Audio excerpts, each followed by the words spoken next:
This conference So will now be recorded. as you are all aware, today we'll be doing the demo session for VLSI front-end domain. As you all know, there are majorly two domains in VLSI. One is front-end domain, VLSI front-end domain. One is the VLSI back-end domain. Okay. Now, as we go forward, we will see that there are multiple courses in front-end domain. There are multiple courses in back-end domain. So we don't do a dedicated demo for each and every topic. So rather we at top level we do two demo sessions, one for front end domain, one for back end domain. Specific to each topic, FPGA there will be a demo again, some maybe today in the evening or tomorrow. But this would give you a good overview of what is front end domain, what all aspects are involved. Okay, the front end domain is also refers to a subcategory like synthesis. What exactly is pre-synthesis we'll discuss in few slides. Okay. This demo, the one you are attending, this will be the agenda for today's session. We'll be starting off with demo session schedule, the institute overview, courses offered, and what are the two categories of course offered: pre-synthesis and post-synthesis courses.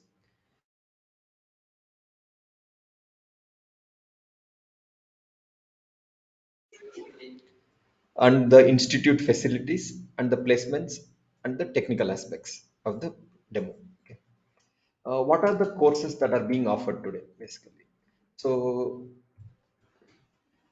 one of the course for which we are doing demo session is RTL design and functional verification training.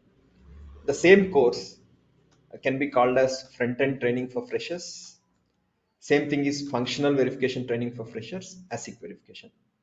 All these four things are referring to the same course. Okay, whether I call functional verification course or whether I'm calling RTL design and verification course, in all the courses the same content is covered. Other than that, have a course for experienced people, like those who are working. So what will be the difference between a fresher and an experienced person? Experienced engineer is already good with the basics. Let's say he will be good with digital design, he will be good with verilog, so he doesn't have to start with the verilog onwards. So here for them directly it starts off with system verilog, because we are talking about functional verification. It deals with the verifying of a design, whether some design is working fine or not. But from a fresher perspective, the freshers generally doesn't come with the required knowledge of digital design and Verilog. So it starts from the basics. From experience perspective, it starts directly from the system Verilog. Other than that, demo is also for people who want to attend, who want to join for Verilog for design and verification. Whom this course is meant for? This is for the people who are in third year of their BTech or in the first year of their MTech, and they are looking for internship opportunities. Let's say someone is from NIT, some other colleges where the these product companies come, Intel, Qualcomm kind of companies come, and they're looking to clear that internship interview. This course will be very useful for them. We have seen a significant impact due to this course. I mean, some examples are like uh, few students join from a university. Let's say they have 80 people who attend for internship. Let's say finally one person gets through the internship interview. That person, one person used to be the person who has done our very long course. So that much impact it had on their selection chances. And not in one case, we had seen it in almost 4 to 5 different universities. We had seen this difference. Okay. So why I'm not suggesting them to go for other complete course? Because this complete course goes for almost 7 to 8 months. They won't have so much time, whereas this will finish in 2 to 3 months. So this is manageable. Someone is preparing for an internship interview, the 2 3 months is manageable. Other than that, someone already good with Verilog and they only want to learn system Verilog, they can go only for this course. Other than that, today's demo session is also for FPGA design and verification. Uh, See, ASIC is one aspect of VLSI, FPGA is another aspect. Okay, so I'll be talking little more about FPGA also today. Okay, there are opportunities in ASIC, there are opportunities in FPGA also. So it is divided into two parts: FPGA design and verification demo session. One I'm doing now, the one which started at 9:40. And there will be a demo session again. Maybe tomorrow we'll have another demo session for FPGA. Those who are specifically enrolled for FPGA, for them we'll have another demo session where the trainer will talk more deep into the FPGA topics. Other than that, today's demo session is also for RTL design and integration.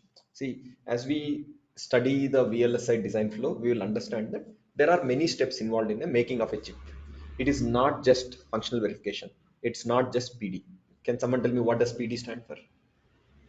Physical design. So these are the two terms which every fresher will be familiar with: functional verification and physical design. Then there are another 10 things which probably you don't know, because functional verification, physical design is you keep hearing everyone saying, okay, but there are 10 other domains in VLSI, like static timing analysis, synthesis engineer, custom layout, IR drop analysis, RTL integration. Okay, those steps. So it is meant for the people who want to pursue career in RTL design and integration, not verification. You see, there is no verification here. RTL design and integration. uh, that today's demo session is also for people who are looking for course in DFT. Again, DFT, how it will be done? My demo session, the one I'm doing, there will be another DFT specific demo session either today or tomorrow. We'll inform the timing. Mostly today 4 p.m. it might be there, but whether it is confirmed, our admin will inform you if you are looking for DFT training demo session. So see, these are all the courses. So what we are trying to do is whatever is common for all of them, we are trying to do in the morning. I mean, my session, because I don't want my trainer and another trainer to explain the same thing again. Whatever is specific to DFT, whatever is specific to FPGA, whatever is specific to integration, it is done as another demo session. The demo session schedule is 9:30 a.m. to 12:30 p.m. and other than that, the DFT and whatever, they will happen at different timings. So this timing I don't want to confirm. The timing will be informed to you: core DFT training, core FPGA training, core RTL integration training. So you please connect with our manager. You know the number, right? Institute number. To on that, if you are looking for these specific demo sessions, you message him. They will inform you the timings. But if you are looking for these courses, whatever I'm doing is the demo session.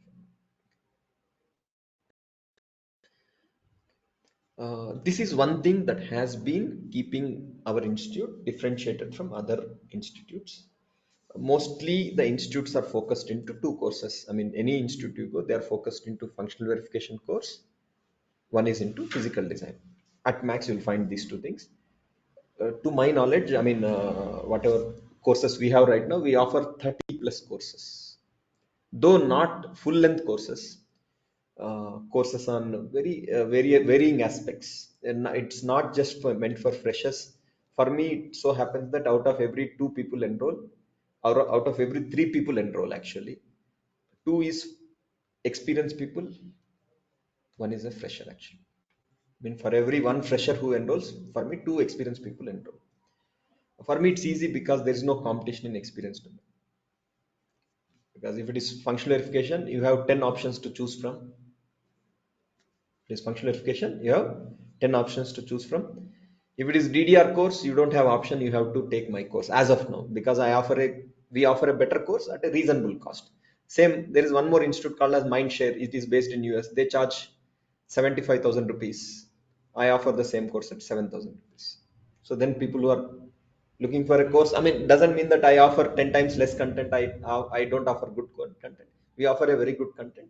That's where for every one fresher who enrolls to my course, there will be two experienced people who are enrolling to my courses. Okay, so what is, we are equally good with these things. It's just that we don't do so much marketing. I mean, there's a marketing that is required to say that we are there, we are there. For me, my marketing happens in a different manner. I focus more into content, building the content, so that automatically after 2 3 years it gives me the required this thing. Okay, so this is a brief of the demo session, what courses we offer. Okay, so any questions in this slide?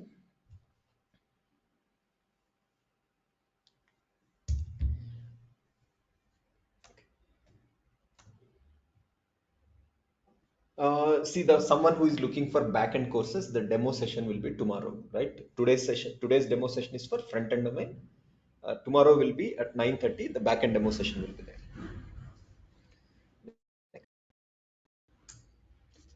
Just about myself, I'm the founder of the institute, and I have a dual degree from IIT Madras. And I have 11 plus years of teaching experience. I have been teaching since 2012. I'm not much involved into management of the institute. I mean, I used to look into it, but we have a different team who looks into it. My focus has always been that I'm good at technical. I should be only focused. So that's what is keeping the institute different from other institutes. Okay. I would have trained close to 2,500, 3,000 students by now. I have 14 years of industry working experience, and I was a lead trainer for Mentor Graphics higher education program. They used to offer 1.5 months program for freshers taken from different NITs and IITs, NITs mostly. I used to be the lead trainer for that. Right now, that program is on hold, so I'm not the trainer, but earlier I used to be. Okay. Now let's get into the today's demo session topics. Uh, let's start off with understanding what goes into an electronic device. For our convenience, let's take a mobile phone because that is something you see every day, right? Uh, so what all things goes into a mobile phone? First thing you see is if this is what you see. If it's a mobile phone, this is what comes to your mind. What are all things are there in the mobile phone? Now the same question applies for any electronic device. What all things are there in my laptop? Okay, like that. If I ask what all things are there in mobile phone, if I just give you a hardware without any operating system, without any applications, will it work? No, right? Just a plain hardware does not work. So that means what? I mean, if you think of electronic device, this is what it comes to your mind. I mean, you think only of the hardware, but then there is lot more things other than the hardware also. So what are those things? What all things make up a mobile phone? First thing that comes to your mind is what? Chips, processors, screen, USB ports, camera, sensors, audio, and speaker. This is all. I mean, I haven't listed everything. This all what makes up the hardware. But if you see, for hard for hardware to function, just for electronic device to function, just hardware is not sufficient. It applies for everything. Let's say even if you take washing machine, without some basic drivers, without some application that is there on the hardware, that won't work. Just the plain hardware will not work. You need something on top of the hardware. What are those things? Other than hardware, there are things which we don't see. Like what are things we don't see? The operating system. I mean, we use the operating system, but we don't see it because it's not a physical entity. It's a piece of code that is present inside the mobile phone. What are things we use? Like operating system, it could be Android, it could be iOS. Firmware. What is firmware? It is the point of communication between hardware. Let's say there is a hardware. At the top there is a OS. For them to talk to each other, operating system wants to talk to hardware. How do they talk? The intermediary layer is the firmware. This level of communication happens. Simple. For now, just understand this much. So firmware is the mediator between hardware and the operating system. Okay. The person who develops firmware is called as embedded system engineer. The person who develops the hardware is the VLSI engineer.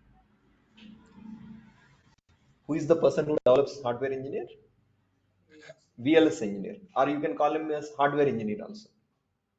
You can call him as PCB engineer also. See, hardware can be many types actually. One is printed circuit boards, one is the VLSI. So there can be many types of hardware engineers. One of the things we are talking is a VLSI. Okay. Person who develops firmware is what?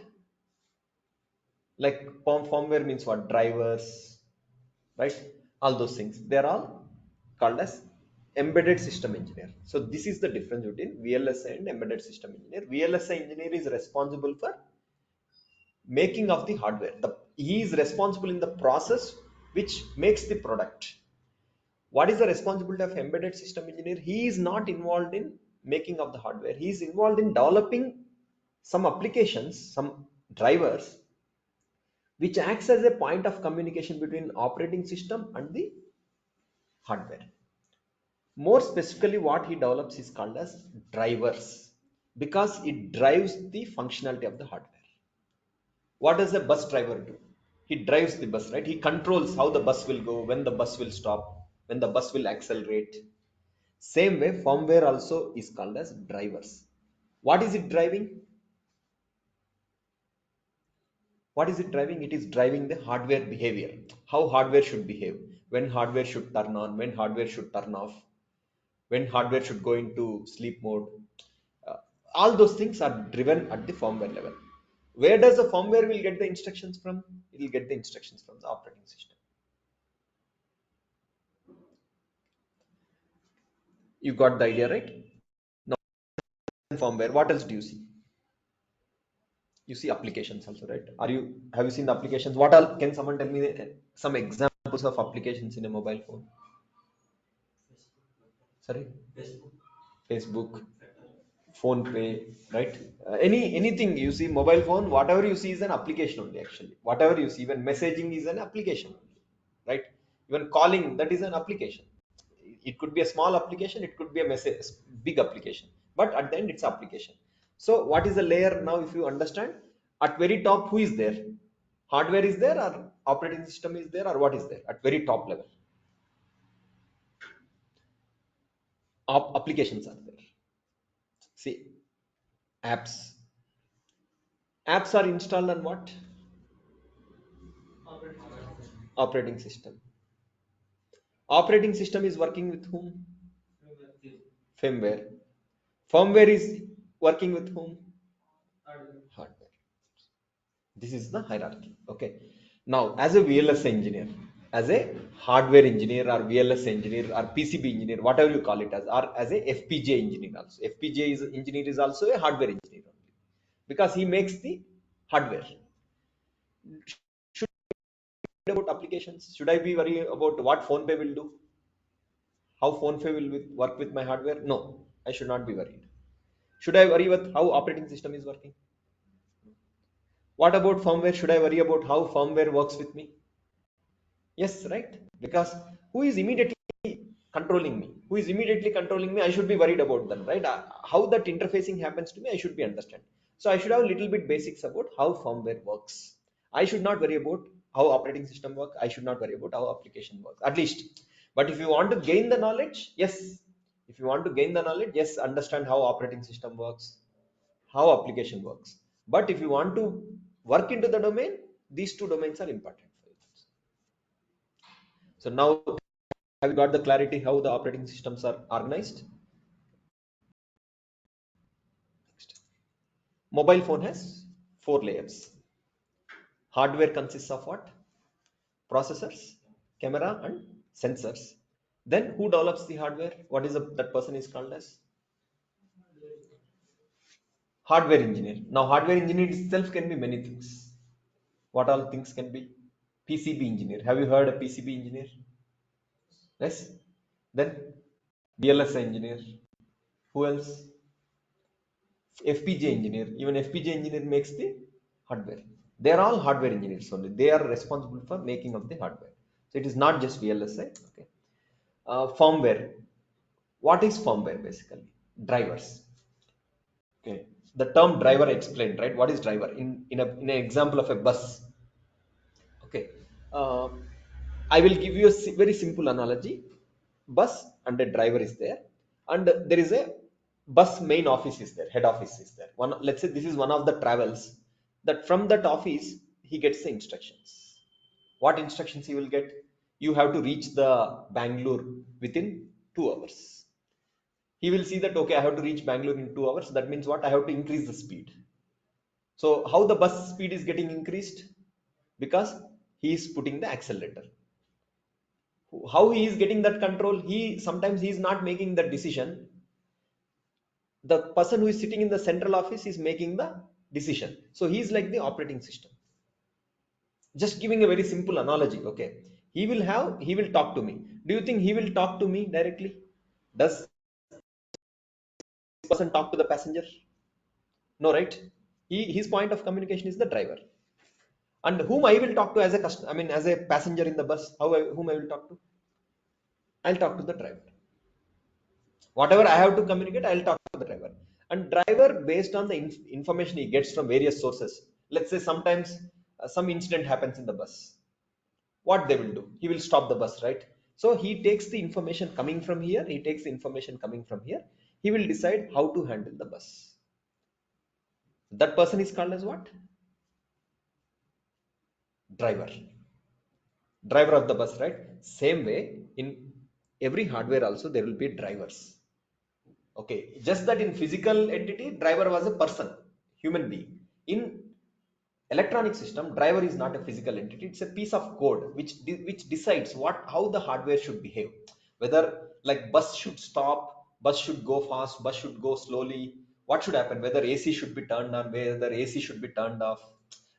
Everything he controls. Who controls? Driver is the person who controls.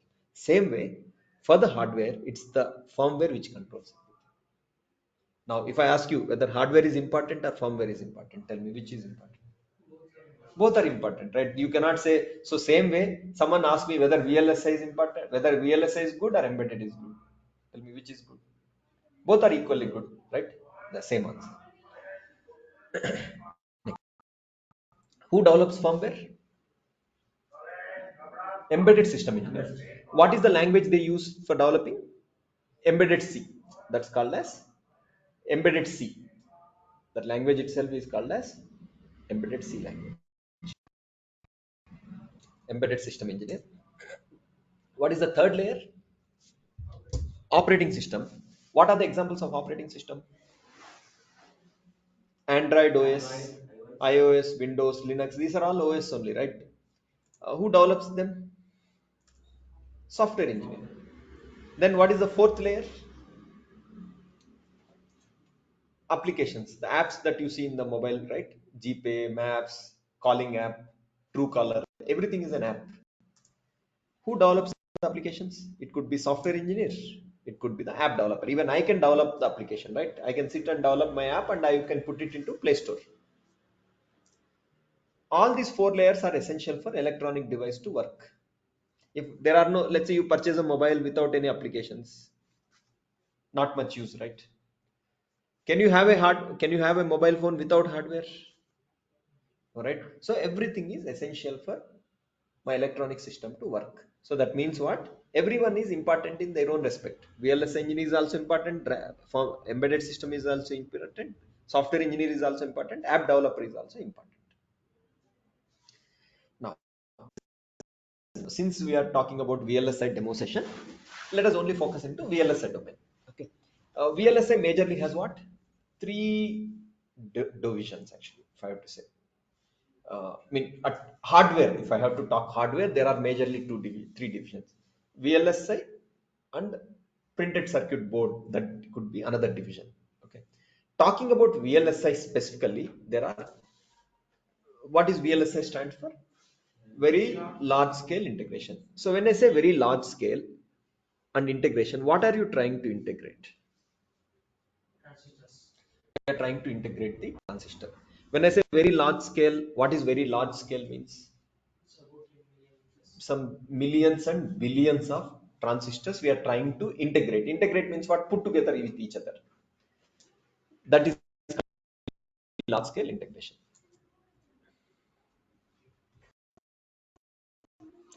What are we integrating? We are integrating the transistors. What can someone tell me? Different types of transistors. We have BJT, CMOS, FinFET, various types of transistors are there. Okay. Now, based on the technology node, we use which one to go with. Let us say we are at 5 nanometer technology node. Here we use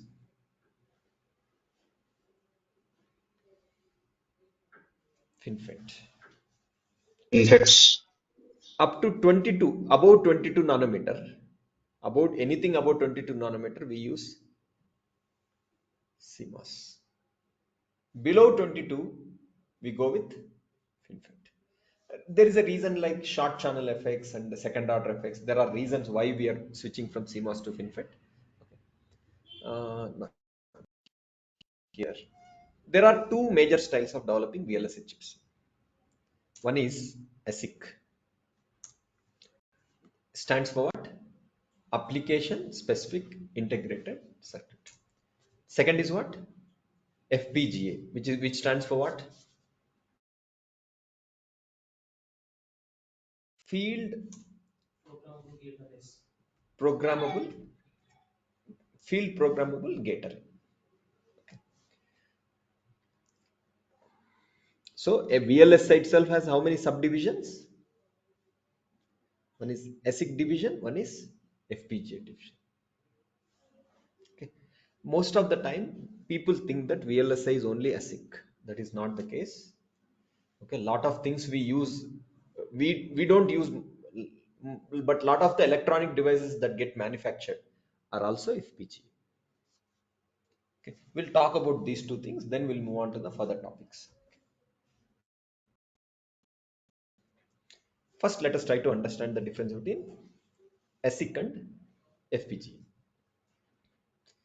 So first we have to understand what is ASIC. Then only we can go on to discuss cost of making ASIC and everything.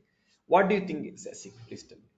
In ASIC, what happens is the electronic device, the hardware is developed for specific application only.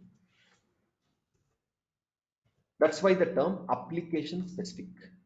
What is meant by application specific? That example could be, let's say example could be a mobile phone chip. Mobile phone chip cannot be used for anything else. Let's say mobile phone chip is there, I'm using this electronic device. What is this electronic device? Some noise cancellation electronic device I'm using. Can I use mobile phone chip inside this one? I cannot use, right? Because mobile phone chip will do different functionality, my noise cancellation device does different functionality, I cannot use it. Okay. Whereas in field programmable gate array, the same hardware can be programmed to behave like different applications, different applications. Application means final electronic product,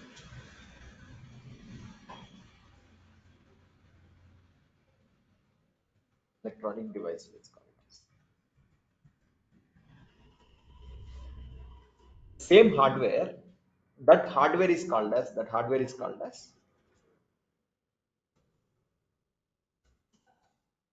FPGA board. What is that hardware is called as? FPGA board. So the FPGA board can be programmed to behave like mobile phone. Small example, okay, behave like mobile phone. And same can be configured, same can be programmed to behave as a laptop chip also. Not as easy as I said, but there are, of course, it has its own complexities.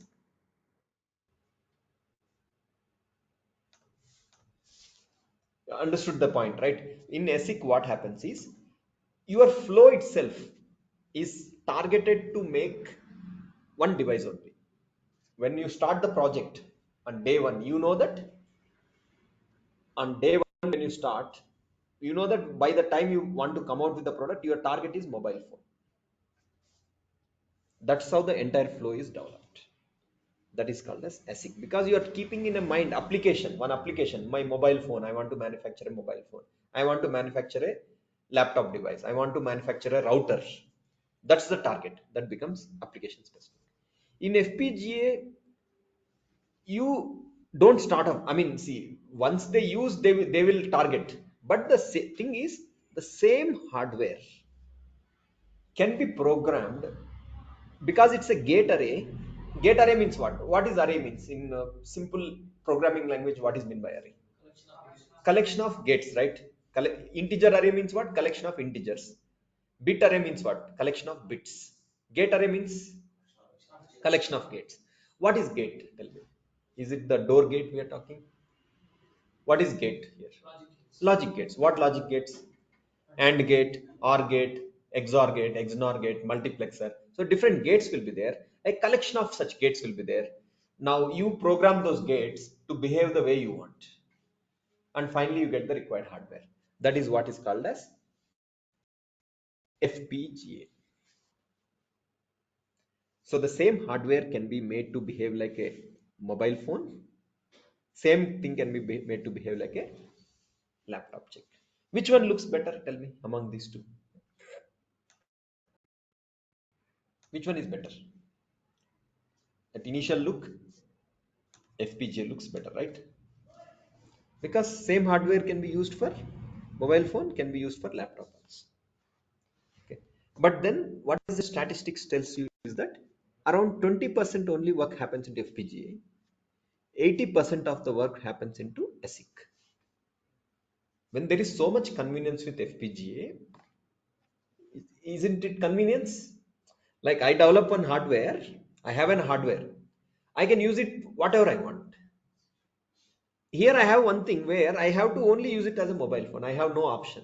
Tell me which one is better. Going by that statement, which one is better? FPGA is always better, right? The term, because FPGA same hardware can be used for multiple purpose. That looks much better, right? But then statistic is what? FPGA only 20%, ASIC 80%. Let us now try to understand why this difference is there. Why 80% of the companies work into ASIC only? Important thing you need to notice is 20% is significant. Out of 100 rupees, 20 rupees is significant or not? Very significant amount, right? 20% is a significant amount. Now the other statistic you will see that is that here 95% of the people undergo training. Here not even 5% of people. This is also important for you. I'll explain what is important. Means it creates a more competition for you because 95% people join training. Any institute you go, any institute to tell me, any training they do is ASIC training only. Most of 95% of the things I hear. Do you think if 20% is happening here, won't there be any job opportunities in FPGA? Won't there be any opportunities? Will there be opportunities or not? That means what? Roughly out of 100 opportunities, 80 opportunities should be into ASIC. Around 20 opportunities into FPGA. So when there are opportunities, there are not many people. There you have a better chance of getting a job. Simple logic, nothing complex. I am not a FPGA engineer. Okay, I am not a FPGA engineer. I am a ASIC verification engineer. But still, I want to tell you something. You choose a decision sensibly. Don't, what is that called? Okay. Don't follow just because some 10 people did. Let you not be the 11th person just to take blindly, take physical design, take verification. Okay, try to think rationally and take a proper decision. Okay. Next. Sorry. Let us try to understand ASIC versus FPGA. See, I told you that FPGA was better convenience wise, but I still said that only 20% work happens into FPGA, whereas 80% work happens on ASIC. Why is it so? It is all about money basically. It's all about the cost of making the device. See, cost of making an ASIC is multi-million dollars actually speaking. If you want to make an ASIC flow to implement the ASIC flow, it takes, I think it's not cost, it's the cost of ASIC flow. That's how it should be. Cost of ASIC design flow is multi-million dollars because it has to start from the scratch. You don't have any hardware, nothing. Because since we have to start from, since we need to start from scratch. Cost of FPGA design flow. Uh, it will not. It will be few lakhs of dollars, maybe few thousands of dollars. or maybe less than or less. Because even here you require the people, right? Even a FPGA, you need a FPGA engineer, you need a person who does the synthesis, you need the person who will do the static timing analysis, you need a person who is going to check the things. So it will still require money. But the thing is, here you are developing everything from scratch, but here we are, hardware is already there for us, hardware is already available. Because of that, this reduces the cost significantly because the hardware is already available. So the FPGA flow cost will be cheaper compared to ASIC flow cost. But then what happens is, once you have manufactured the chip, once you have implemented the flow, making one chip, once the flow is implemented, once flow is working, per chip cost is less. less. Here, per chip cost is all fixed, per chip cost is more. That means what? If you have to draw a some kind of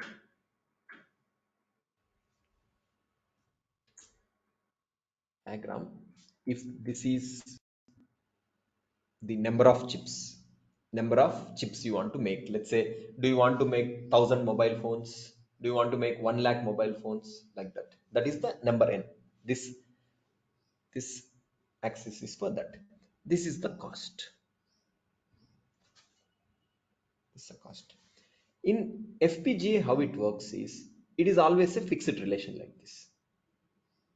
In FPGA, it's a fixed relation like this. Now this degree, it can be anything, it can be 30 degrees, it can be 45 degrees, it can be 60 degrees. Okay, but irrespective of that, it's a linear line. I mean, if you want to make 10 devices, let's say it costs 100 rupees, $100. If you want to make 100 devices, how much it's going to cost you? It's going to cost you $1,000. Simple. Relation is a multiplication factor. That is how it works in the FPGA. So the cost will be always fixed, dependent on number of devices you want to make. ASIC, what happens is, it has a fixed cost. It doesn't matter even if you don't want to make even one chip also, because you have to invest in the entire flow. You have to invest in the entire flow. You need to purchase tools. You need to have a people who work on everything. There is always a cost like this. Something like this. This is the fixed component in ASIC flow. Means this could be anything. It could be $10,000. It could be $1 lakh. It can be anything. But per this slope, you see, this line is, this angle is smaller.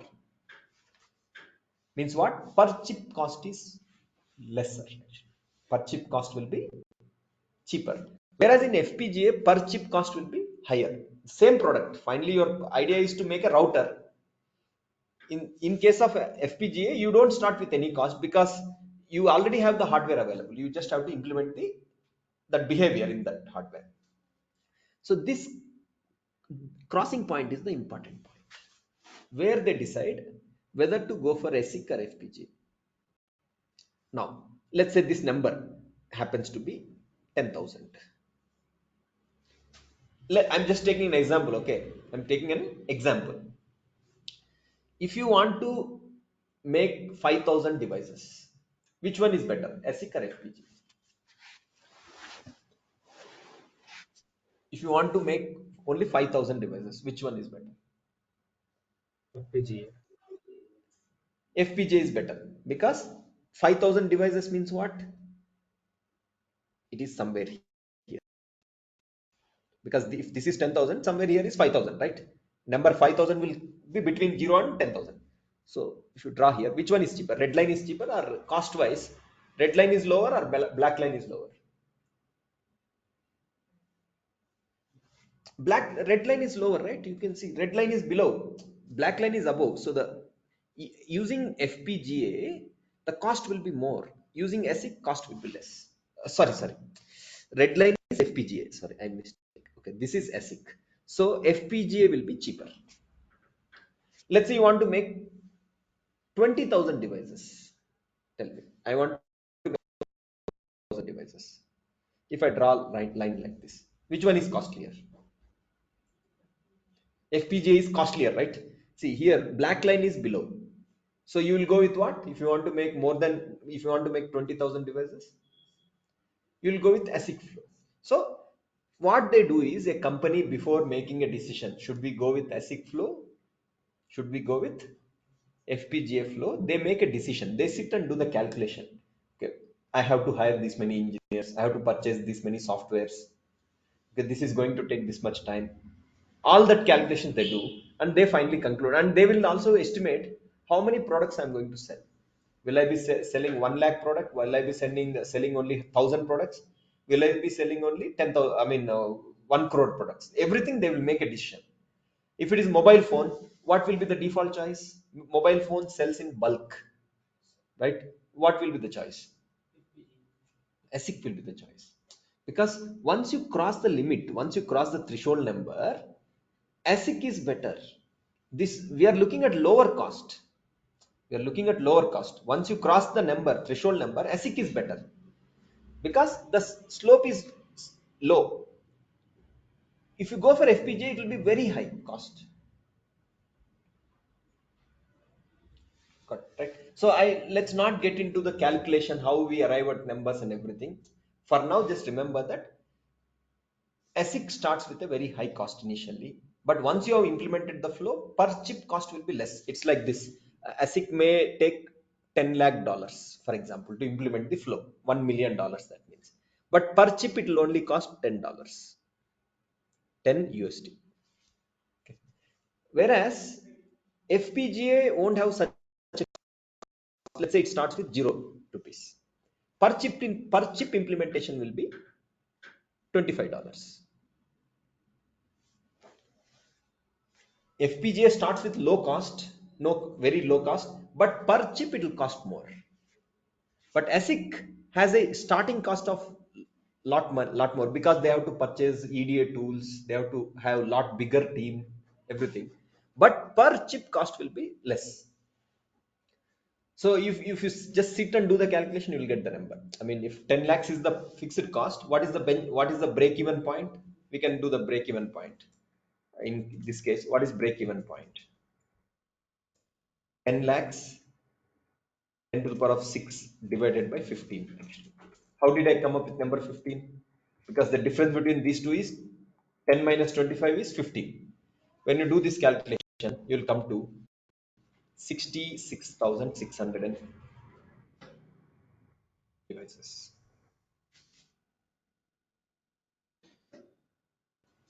Means this is the number. Actually, 10 to the power of 6 divided by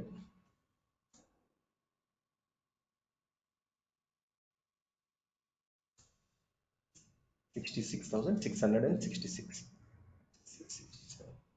That means anything less than 66,667. Go for what? FPGA flow is better because it's cheaper. Mean your final target is to come out with devices less than 66,000. You go for FPGA. Anything more than,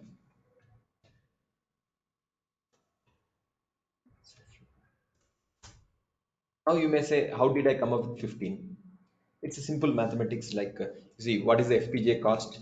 10 to the power of 6 into 6 plus n number of items into 10, 20, what is it?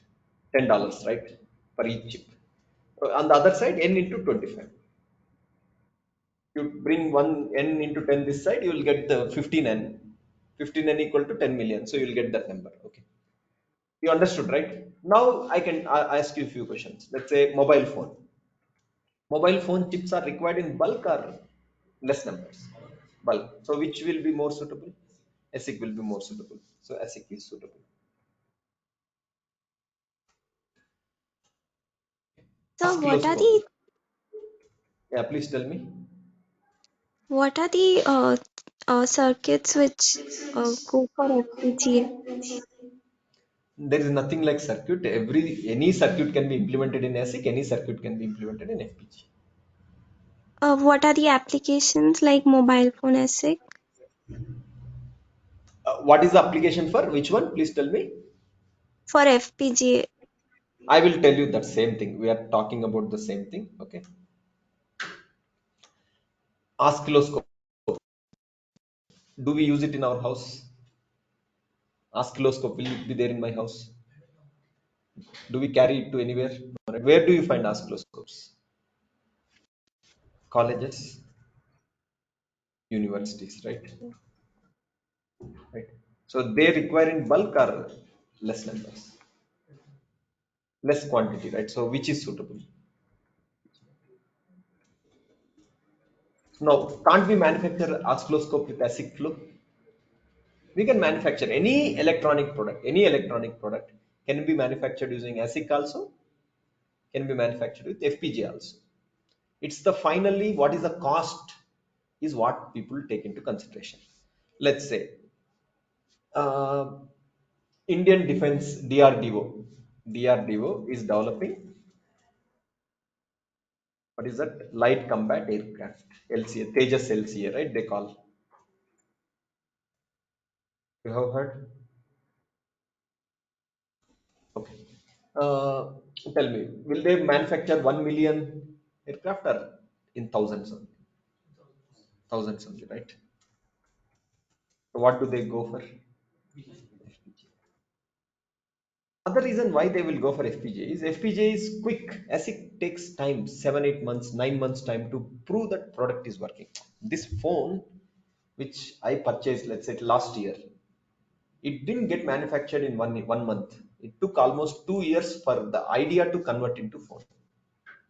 That idea that we wanted, the company, who is the company, Xiaomi, okay, they wanted a phone to be manufactured after 2 years. That idea started 2 years or 3 years back. Then this came. FPGA won't take so much time. FPGA you can just come out with the product in 1 month, 2 months, as long as you have the things.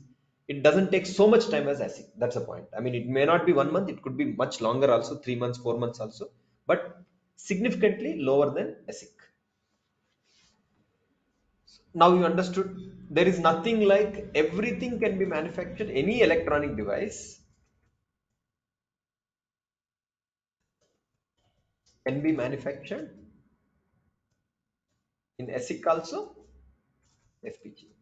There is no restriction, but the cost and the I mean the time when do you want to develop the product, decide which one to use. Is that clear to everyone? Now see, you have to ask yourself, laptop, what it will be? ASIC only, right? For sure. If you go to some networking company, networking device manufacturer, let's say router, Cisco, Juniper network, router, will it be ASIC or FPGA? It could be ASIC also, right? Because routers are used in millions, not just in India, not just in Bangalore, it's used across the world, so they will use millions, so they will go with ASIC only. So that decides, that point decides that there will be a break even, they calculate like this only. I mean, it's not just the plain calculation like that, they'll have some other factors also. How much time does it take, what is the, by coming late into the market, how much money we are going to lose, that also they take into consideration. Is it clear to everyone, the person who has a question?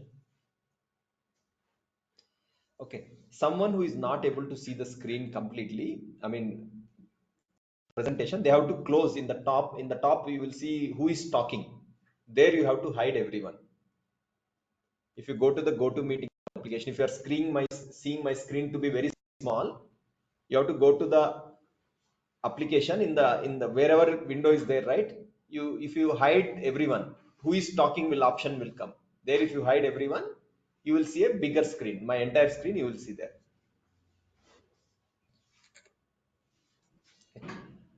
Now I hope you understood this point. uh, okay, this curve also you understood. Which companies go for ASIC based production? I mean, how many companies work in ASIC based companies? 85% of companies which require, which manufacture products for bulk usage, products for bulk usage.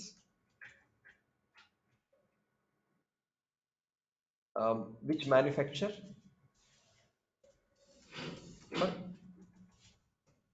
Limited, I mean, like oscilloscope is a limited application. Okay, aircraft is a limited application. Even if you go to Boeing, Boeing is what? What do they make? No, what do they make finally? Boeing. What is that comes out of Boeing factory? From Boeing factory, what does come out? Airplane, Aeroplane. right? They make planes. Planes, can it be purely mechanical or will it have electronics inside it? It will have electronics, right? How many Boeing planes would have got manufactured? Most probably thousands, maybe tens of thousands, right? Not more than that. So even there, they go for FPG only. If you go to Boeing, what is the technology they will use? Mostly they will be using FPG. Why? They have two reasons. One is for them, it's easy to prototype and prove the model. See, for them, what is one aircraft cost will millions of dollars, right? One aircraft costs millions of dollars. In that, they don't really bother whether one chip is going to cost $15 or $30. Understand? Let's say if they use ASIC, it comes out to 15. Using FPGA, it comes out to 30. Will they really bother out of $1 million? Even if it is 150, 300, will they bother about $150? No, right? So what is the default choice they will go with? FPGA, because for them it's easy to prove. They don't, if something is wrong in the electronic product, the aircraft is not working because of electronic product, they don't have to start the entire process again. They can easily prove. Those attending online, please be in mute. Changes There is వస్తాయి a దాంట్లో background noise from one of ఎక్కువ you. Please be వస్తాయా in mute. Hold పెట్టేసాయి మొత్తం ఆ boxes అన్ని ఏమైతే ఎంజెస్ వస్తున్నాయో boxes hold పెట్టేసి ఎంజెస్ రాకపోతేనే okay sir See, please listen to me. Go to mute.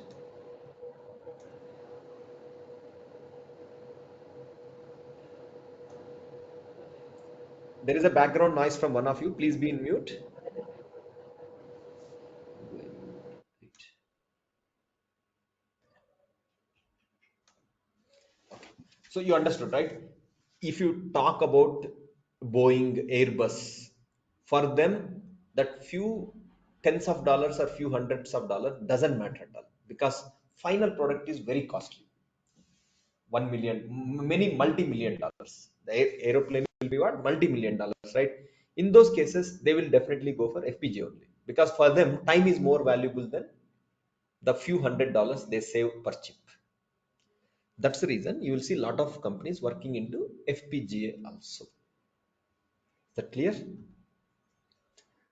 Performance is both equal for all. Equal for all, yeah. Performance is not based on the hardware. It is based on the, of course, it's based on the hardware.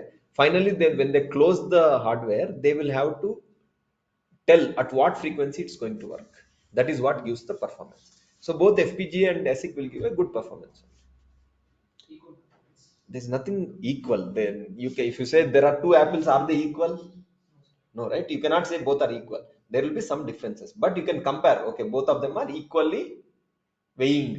You can say like that. Same way, FPGA and ASIC also will have similar equal behavior in terms of the performance. Okay. Now, so since that today's training is for VLSI, like more I said is functional verification, and functional verification I am taking from a perspective of ASIC. So we'll talk about ASIC design flow. This flow is also applicable to FPGA also. FPGA also has a similar flow. It's not going to be different, right?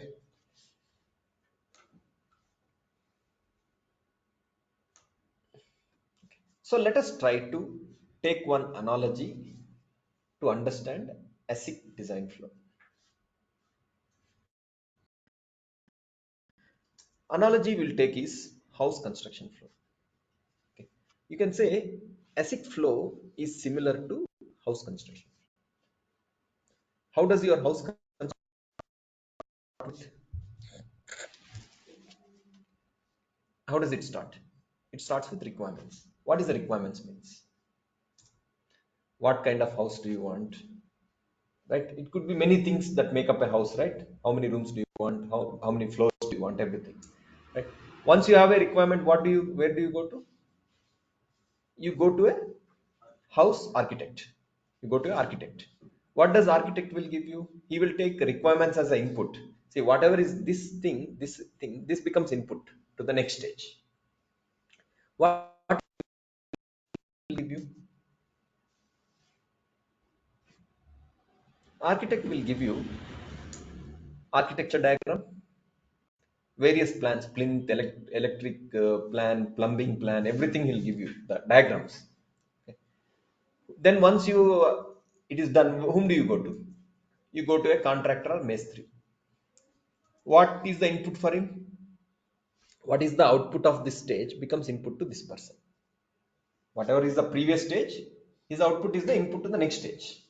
Same thing happens in VLSI. Whatever is the output of the previous stage, that becomes input to next stage. What is the output from his mestri? Building structure. For a plumber, what is the input? Building structure is the input. On building structure is going to work. So what he will do? Electrician, everyone like that, carpenter. So there are multiple stages you go through. Did I cover everything here? Did I cover everything of a construction flow? No, right? There could be many things which I haven't listed, like interior designer, right? Uh, Tiles I haven't put. Many things. I mean, the point I'm trying to tell is, if I say one stage, second stage, third stage, 7 stages, someone may say, no, it's not 7 stages. Someone may say 10 stages are there. Let's say I listed 10 stages. Someone will come and say, no, you haven't put garden. Garden is also one stage. Gardening is also one stage. Someone will say, no, 12 stages. So that number is variable. How we look at the flow. How we look at the flow, the number could be varying. Okay. So totally how many people are involved? Around 10 to 12 categories of people are involved. The person who does plumbing will not do carpentry work. Can I ask him to do? No, right? If I want to hire a plumber, he does what? All the water pipe related work. Will I go for a person who is expert in plumber, or will I go for a person who knows little bit of plumber, little bit of electrician, who knows little bit of carpentry and painting? Will I go for first person or second option? Will I go for a person who is very good with plumbing, or will I go for a person who knows little amount of plumbing, little bit of electrical work, little bit of carpentry work? Whom do I go for? My job is plumbing only. I want plumbing. First option. First option. Right? You want a person to come with expertise in one domain. I don't want a person who knows little bit of requirements, little bit of architect, little bit of country. I don't want that. The same is the answer in VLSI also. When company hires a person, they don't hire because everything, little bit of something, little bit of everything. They want you to be expert in one domain. You should be expert in one domain. That domain you have to choose. Now someone who wants to get into house construction business, I mean, as a one of the persons in that flow, he decides, am I suitable as a plumber, am I better as an electrician, am I better as a carpenter, and there he has to gain expertise. The same thing we have to do in VLSI also. Okay. In ASIC design flow also, there are totally 12 to 15 steps depending upon how we divide the activity. Understood, right? In the house construction also, I said someone can say 7 steps are only there. Someone can say 10 steps are there. Someone can say 15 steps are there. In ASIC also, there can be anywhere between 12 to 15 steps, the way we divide the flow. What is there in ASIC flow? Majorly, there are two domains are there. One is called as front-end domain, one is called as back-end domain. What is there in front-end domain? Let's understand. First, it starts with what? Design requirements. Like you understand, even in the house construction, what is it started with? Requirements, right? Then whom did you go to? Architect. So here also you go to architect. In VLSI also architect will be there. He will give the architecture of your. See, in the house construction, the final product is house. In VLSI, what is the final product? Chip. He will give the architecture of the chip. What is the output of architecture? I mean, no, not the output. Next stage will be RTL coding.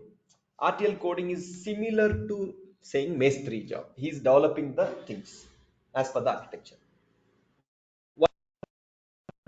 You do something called as RTL integration. Integration means different components are developed by different people. You are putting together all of them, called as integration.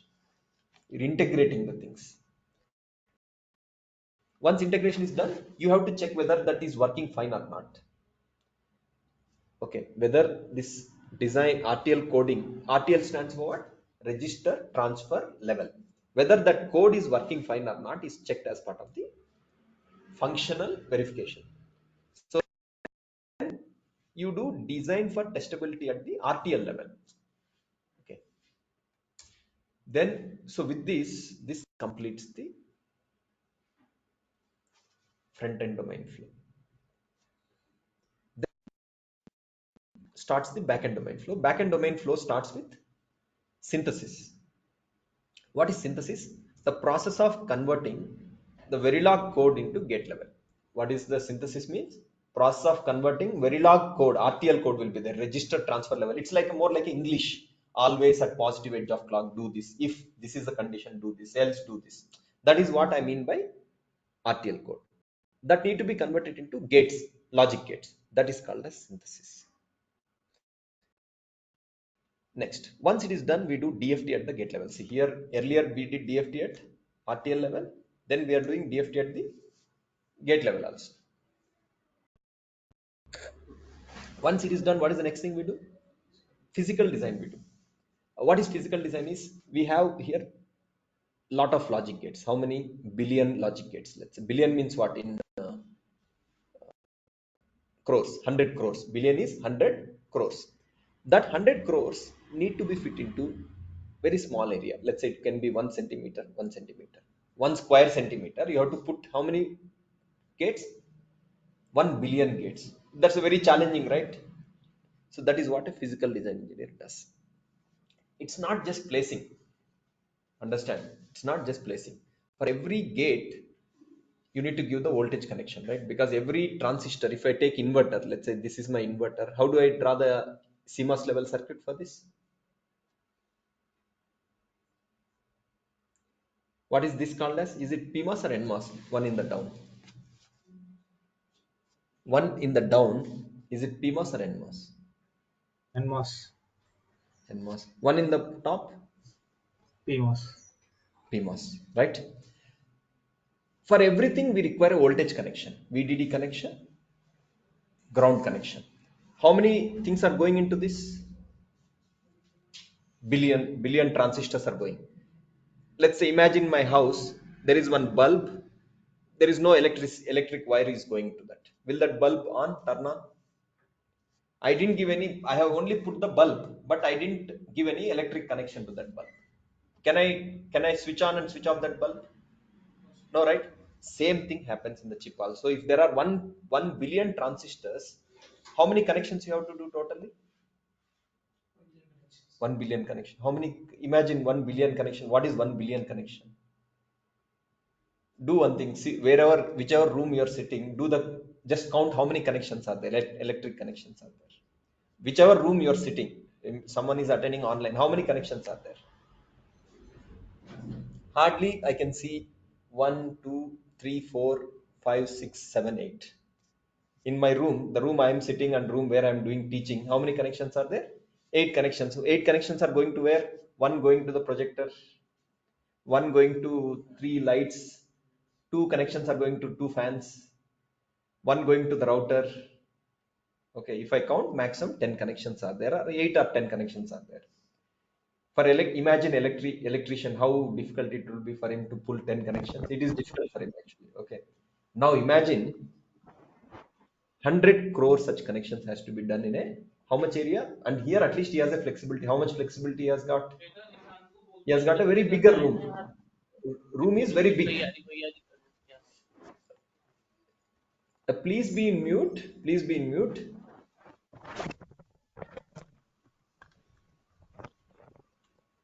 Those not speaking, please be in mute. It disturbs other people. Okay, you understand the complexity. What I'm telling is right. In out of that, every transistor has to get a voltage connection, not just one voltage, it has to get the ground connection also. You see, even here every device gets a new ground connection. If there is no ground connection, what happens? Shock will come, some shock will come, right? If you touch it, same thing happens in the chip also. Chip is not no different, chip is like a room only thing is, in a room you have only 10 to 15 electricity points where wires need to be passed. In a chip there are 100 crore points, and the bigger problem is that area is only 1 centimeter. Whole area is what? 1 centimeter length, 1 centimeter width. That's why it is so complex. That's why physical design is also challenging in nature. They have to do in such a way that no two wires should touch each other. If touch happens, what will happen? Short will happen. The chip will burn off. So that is there. That lot of complexity is there. Okay, simple terms. Then you have static timing analysis. Not only that, they have to make sure that there are no setup time violations, there are no hold time violations. That is taken care through STA. Then we have custom layout, where till now whatever they have done at the gate level. Whatever till STA, whatever happens at the logic gate level. But finally, what gets manufactured in the chip? Transistors, not the AND gate or gate. It's the transistor level manufacturing that happens. The custom layout is used to convert the gates into transistor level. Next, then you have physical verification. In physical verification, what do? We whatever has been done, has it been done properly? Let's say it's like, what is physical verification means? I will check. Simple example I'll give you. Outside my house, there are electric poles up there. Two wires will be going here, right? The electric wires will be going here. How much distance they will keep minimum? 1 feet they will keep at least, right? If you see the poles that are carrying the electricity, they will keep 1 feet. Why? Even if they swing, they won't touch each other. Same way in the chip also, there has to be some guidelines, how much distance they have to keep between each wire to wire. So those guidelines are checked in the physical verification.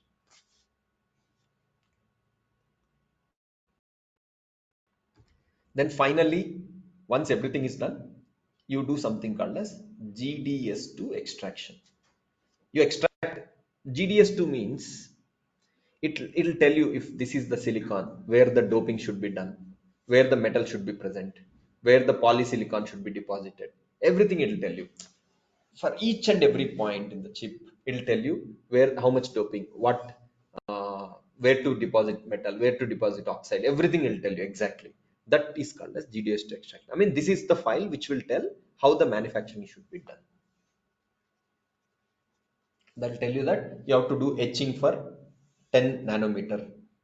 Then you have to deposit 5 nanometer metal, something like that. That file is called as GDS2. It's like a step by step. At this point, what is there?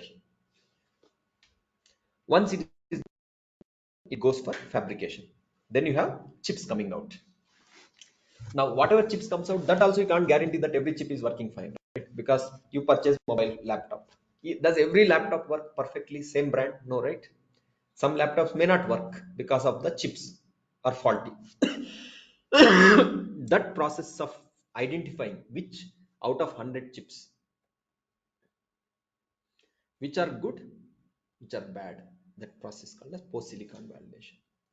After once you manufacture the chip, which chip is good, which chip is bad, that is called as post silicon validation. Then what is full form for Then GDS2? GDS2, I don't know, you can refer to the internet. Okay, I don't know right now. Okay. Then you have got packaging. Once you have the post silicon validation, once you know that a chip is good, you package it into the electronic product. That is where finally you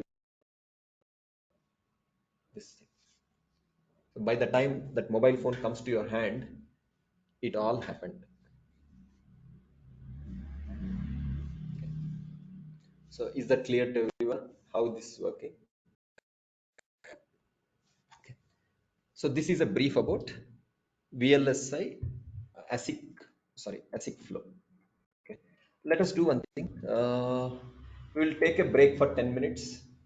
Once we meet after the break, we'll continue further. This conference will now be recorded. Okay, so till now we have discussed about what is hardware domain, what are the subdomains, like what is FPGA, what is ASIC. We didn't talk about printed circuit boards. Then we got into understanding what is the difference between ASIC and FPGA. Then we started off with understanding what is ASIC flow. You see, ASIC flow can majorly be divided into two aspects. One is front-end domain, one is back-end domain. Okay. Each domain, what is the analogy we took? We took the analogy of the house construction, where we discussed that there is a person for each activity. Like carpenter will do carpentry work, he will not do anything else. However simple it is, he won't do because he is not expert for that. Same way in VLSI also, there's a person who will do architect. He will only do architecture. If you ask him to do RTL coding, he will not do because he is probably not aware of that. Because he is expert in only coming up with the architecture. Same way, RTL coding engineer cannot do anything else here. So like that, different people do you think are involved? Different categories of jobs are involved. Almost 15 jobs are involved. 15 category. One person who does architecture, one person who does the coding, one person who does the integration, one person who does the functional verification, one person who does the DFT, one person to do synthesis. Everything is a job role. So those job roles are simple. You add engineer in the end, it becomes synthesis engineer, DFT engineer, physical design engineer. You have the different people. Okay, understanding. Let us proceed further. If you talk about VLSI front-end domain flow, VLSI front-end domain flow is similar to software flow. Like what is the flow I'm talking about? I'm talking about this aspect. It is similar, okay, not same. Like in software, they don't do RTL coding and they don't do RTL integration. But what I'm telling is similar. It starts with requirements. They understand the architecture. They do the coding.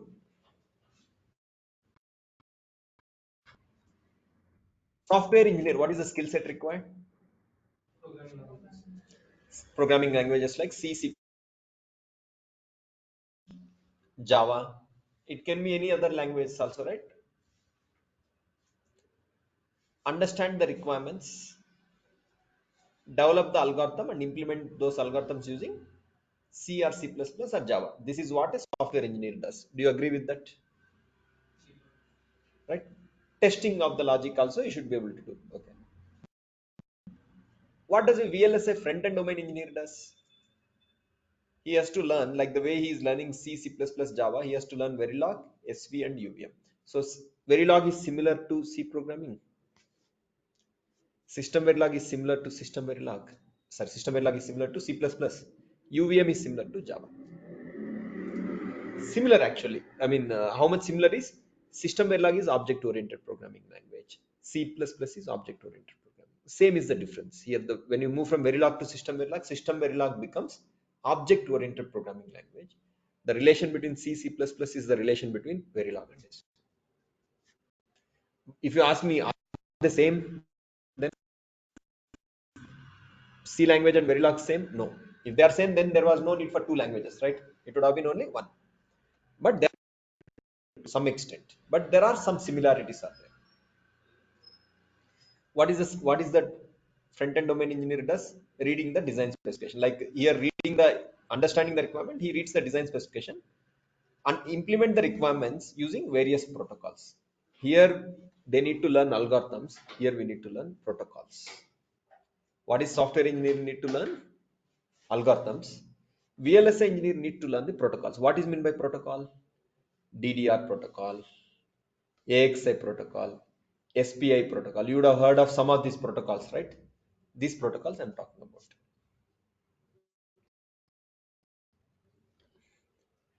What are the examples of protocols?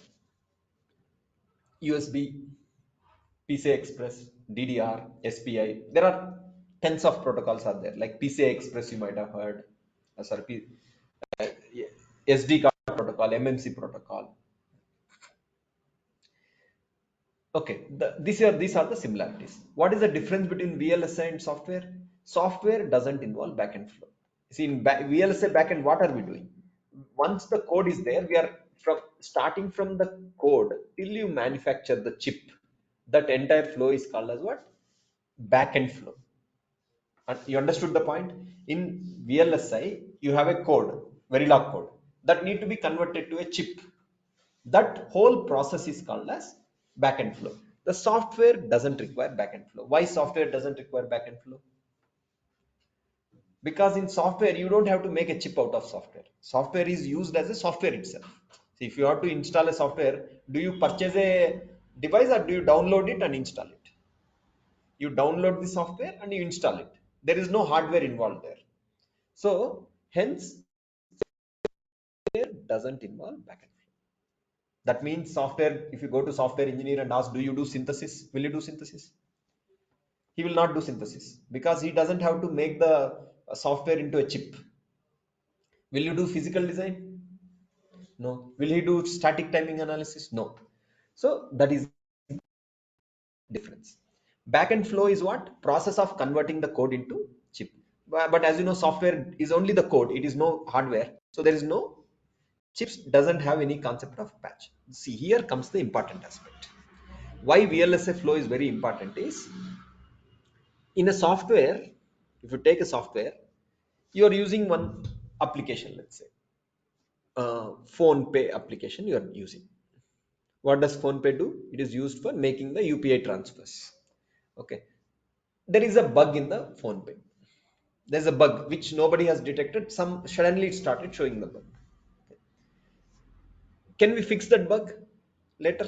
We can always fix, right? And whatever damage has been done, it can always be corrected. Whatever let's say the issue started at 10 a.m. today and we detected at 11 a.m. What can I do? Whatever things happened between 10 a.m. to 11 a.m., I can fix those issues. I can redo those things. In hardware, it's not possible. Once you manufacture the chip, once the chip is manufactured, if there is a fault here, I cannot go and fix that fault. Understood, right? Let's say mobile phone is there. Inside that, there is inside the chip, there is a fault. Can you open? Can you do some soldering and fix it? Not possible, right? So in software, whatever they update and release on PhonePe is called as a patch actually. Let's say there is an issue. They fix the issue. They release a new one. That's called as a patch. The update required for it to work. Chips don't have a concept of patch. You understand, right? In chip, you cannot put a patch and make it work.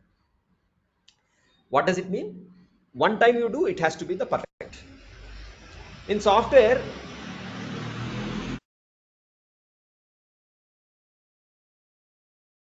there is still a provision for you to fix the bugs. Even after it goes live, let's say it goes live into the market, you still can release a patch and make it work better. But in hardware, that flow, once you do, it has to be the working flow only, because even if there is a one bug, the chip will not work properly. What does it mean? Out of 100 crore transistors, one transistor has an issue, let's say, for some reason, functional reason or manufacturing reason, the whole chip will not work properly. In software, thing is, because it's a piece of code, you can always redo the code and make it work.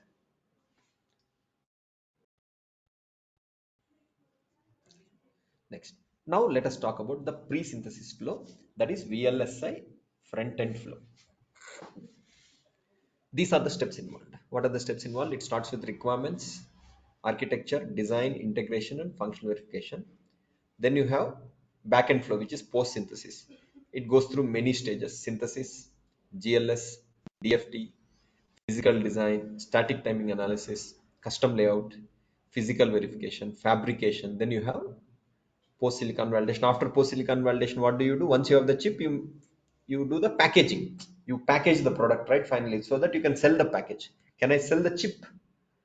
All right, I have to package it into electronic product and sell it.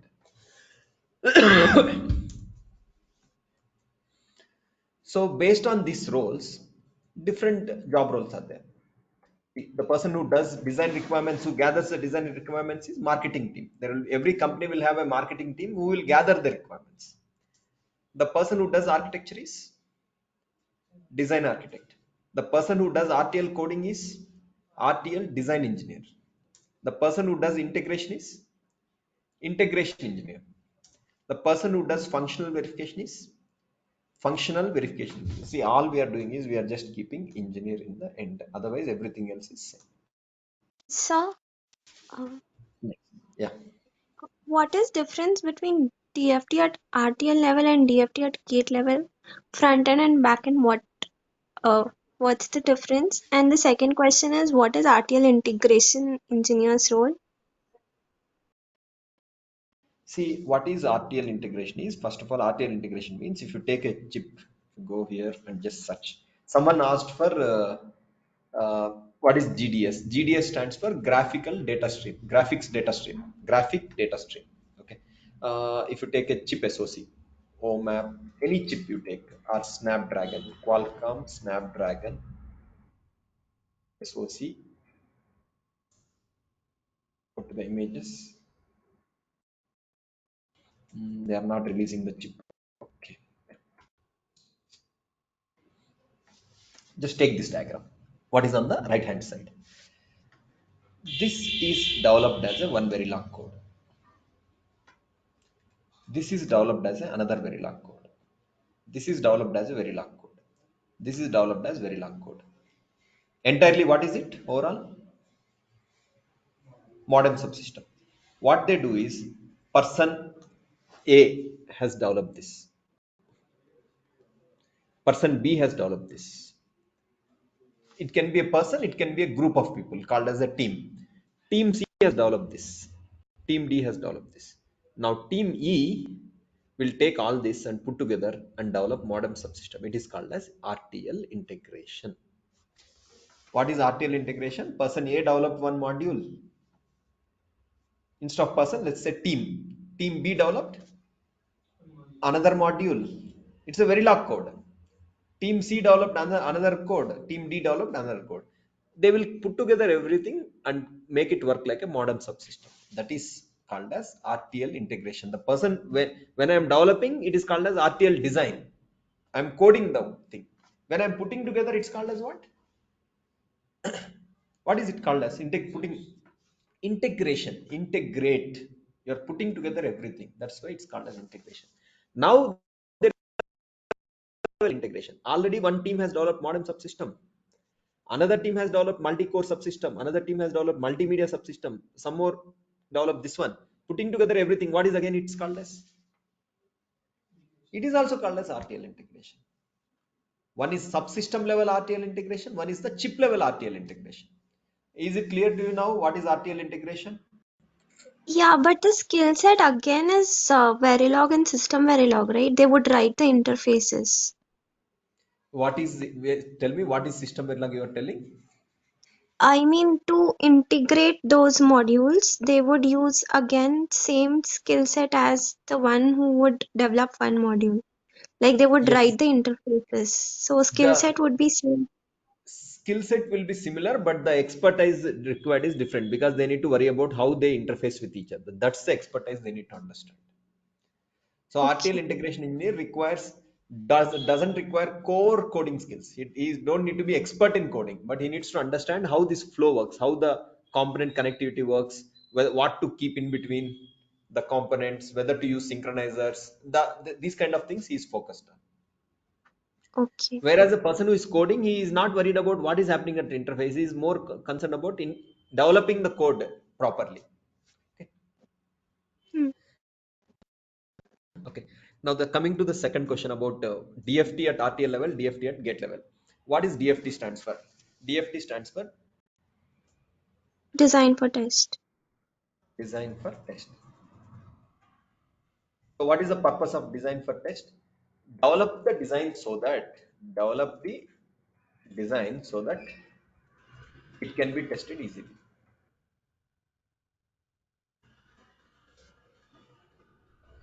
Understand the line? Develop the design so that develop your mobile phone so that it can be tested easily also. Okay, so for that what they do is when they manufacture the chip, they keep some additional logic inside that called as BIST, built-in self-test. There is a logic inside my chip. Even in my mobile phone, there will be a BIST inside. Inside the chip, there is a BIST called as MBIST, logic BIST. Also, there will be some JTAG logic will be there. There will be scan logic will be there. If you ask me, are these real? Are required for my mobile phone to function? No. Even if there is no BIST, even if there is no JTAG, even if there is no scan logic, my mobile phone will work properly because they are meant for JTAG is meant for testing purpose. BIST is meant for testing purpose. Scan is meant for testing purpose. The thing is, they add this additional logic which is actually not required functionally because they want to make this testing of this chip easier. Otherwise, let's say there is some fault inside the chip is very small, you can't see what is there inside the chip. How do you know there is a fault here? There is some fault, manufacturing fault has happened. How do you know there is a fault? This added additional logic helps with that. This process of updating the existing code, see, originally here we didn't had anything. Net problem అంట ఊర్లో.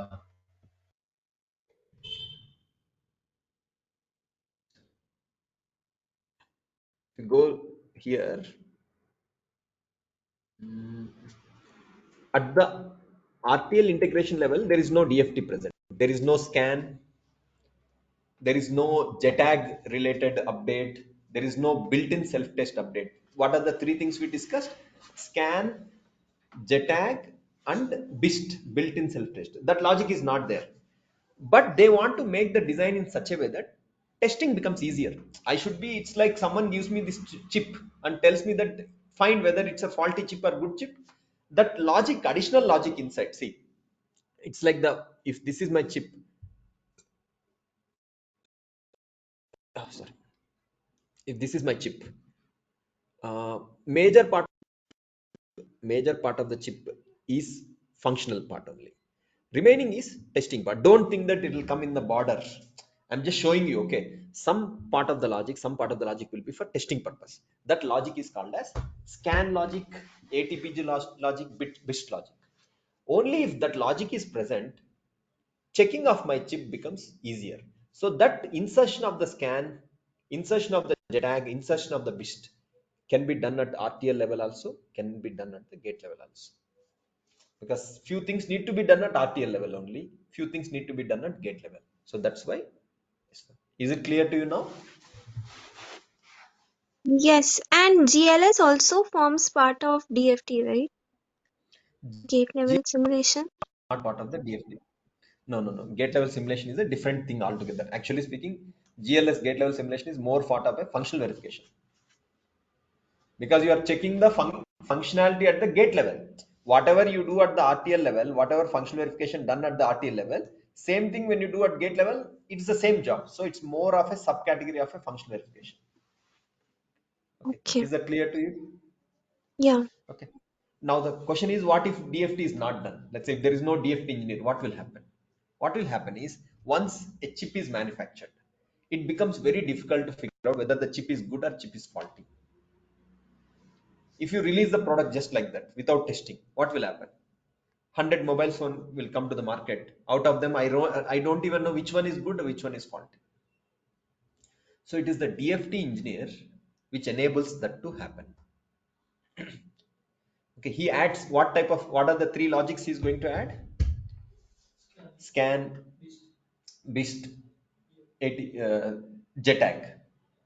Okay, related logic he will add. For now, this much is fine. When you go to, if at all someone is interested in DFT, when you go to the DFT, you'll understand how scan insertion happens, how JTAG happens, how boundary scan will happen, how the BIST will work, everything.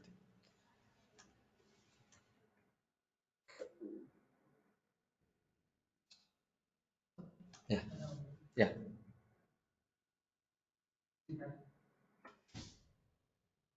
So you said design engineer can't do RTL coding engineer can't do RTL integration. Yeah. How to select what we learn? That's what I'm going to come to that. See here, we were discussing about these aspects. design at RTL level. So the person who does it called as DFT engineer. So DFT engineer is involved in both front end domain as well as back end domain. Then in the back end domain, who does synthesis is called as what? Synthesis engineer. The person who does formal LEC is called as formal verification engineer. The person who does DFT at gate level is called as DFT engineer. The person who does physical design is physical design engineer, STA engineer, layout engineer, physical verification engineer, fabrication engineer, post silicon validation engineer. Okay. Packaging, there is no engineer as such. It is okay. This is where the challenge comes. There are so many roles, almost 13 to 15 roles are there. Even if you go to a big company, let's say Qualcomm, Nvidia, Intel, Broadcom, you will find this kind of people. You will find a person who will work only into RTL design. You will also find a person who will only work into RTL integration. You will also find a person who only works into physical design. He will not do anything else. That means this is where you have to make a decision between whether to get into front end domain, whether to get into back end domain. The first decision happens what? Should I go here? Should I go here? How to decide that? Simple one line answer is, if you are interested in programming kind of job, this one. Non-programming, here. In backend domain, there won't be any programming because you are using the tools. See, this is where you do the coding, right? This is where you do coding. Here, there is no coding. So if you are interested in some kind of programming based job, you go for front end domain. Otherwise, you should go for backend.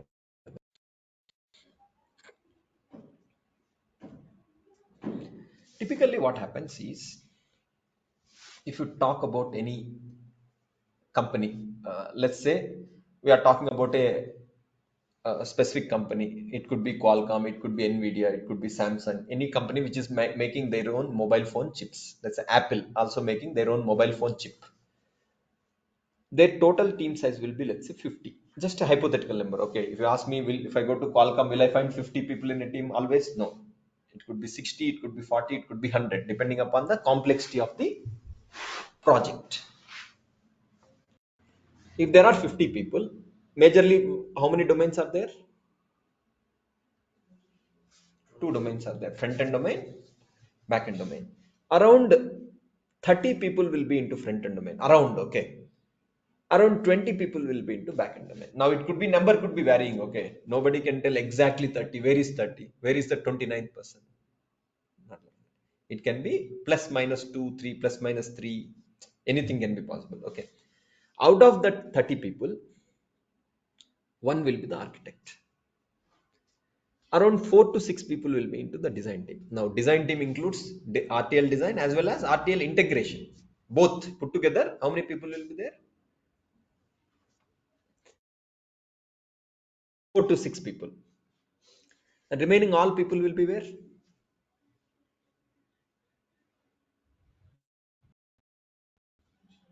Functional verification. So how much percentage of the overall team is into functional verification? 30 to 40%.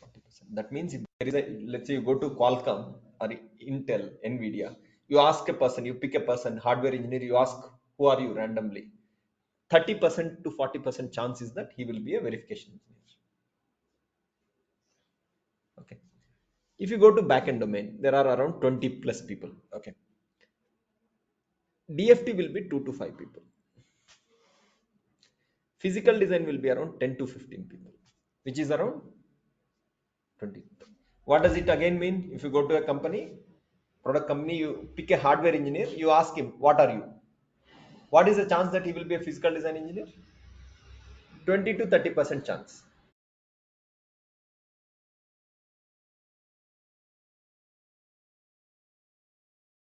Next, STA will have how many people? Around 3 to 5 people. Layout will have 3 to 5. So which are the two domains are major number of people? One is functional verification, this physical design. So this is where a lot of hiring also happens. Now, because there are more people required here, companies also hire freshers here. Given an option, what do I want everyone to be experienced only? If you ask me, I want to set up a team of 50 people.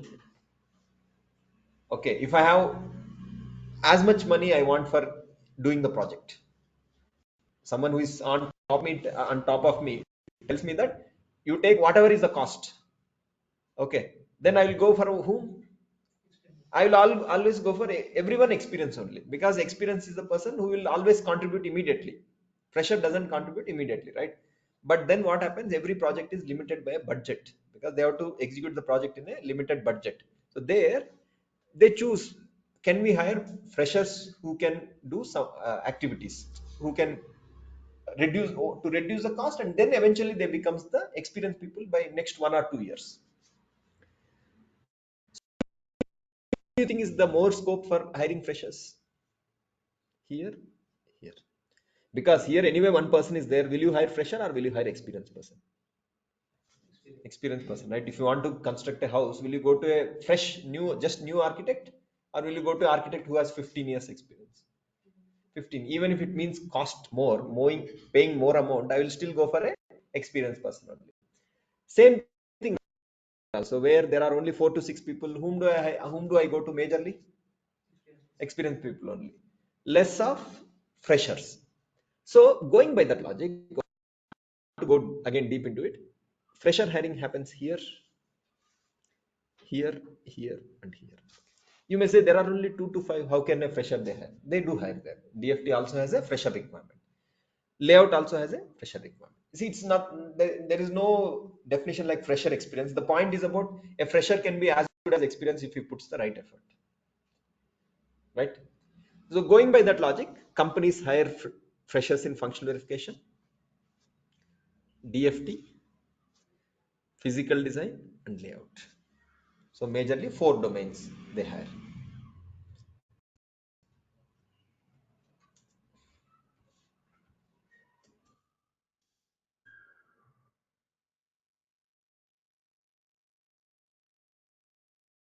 So I hope you got the idea, right? That is where you will see lot of institutes provide training in functional verification and physical design. You won't see many institutes for DFT, because bulk hiring doesn't happen in DFT. Bulk hiring cannot happen. Why? Because a team requires only 5-6 people maximum. How can you hire bulk people for that team? Whereas functional verification, you require 30 people, or let's say you can hire bulk, right? 20 people you require, you can hire 7-8 people in that. So with that overview, let us now go into individual topics. Let's talk about the functional verification, that is RTL design and verification training. Okay. The RTL design and verification training is same as design verification training.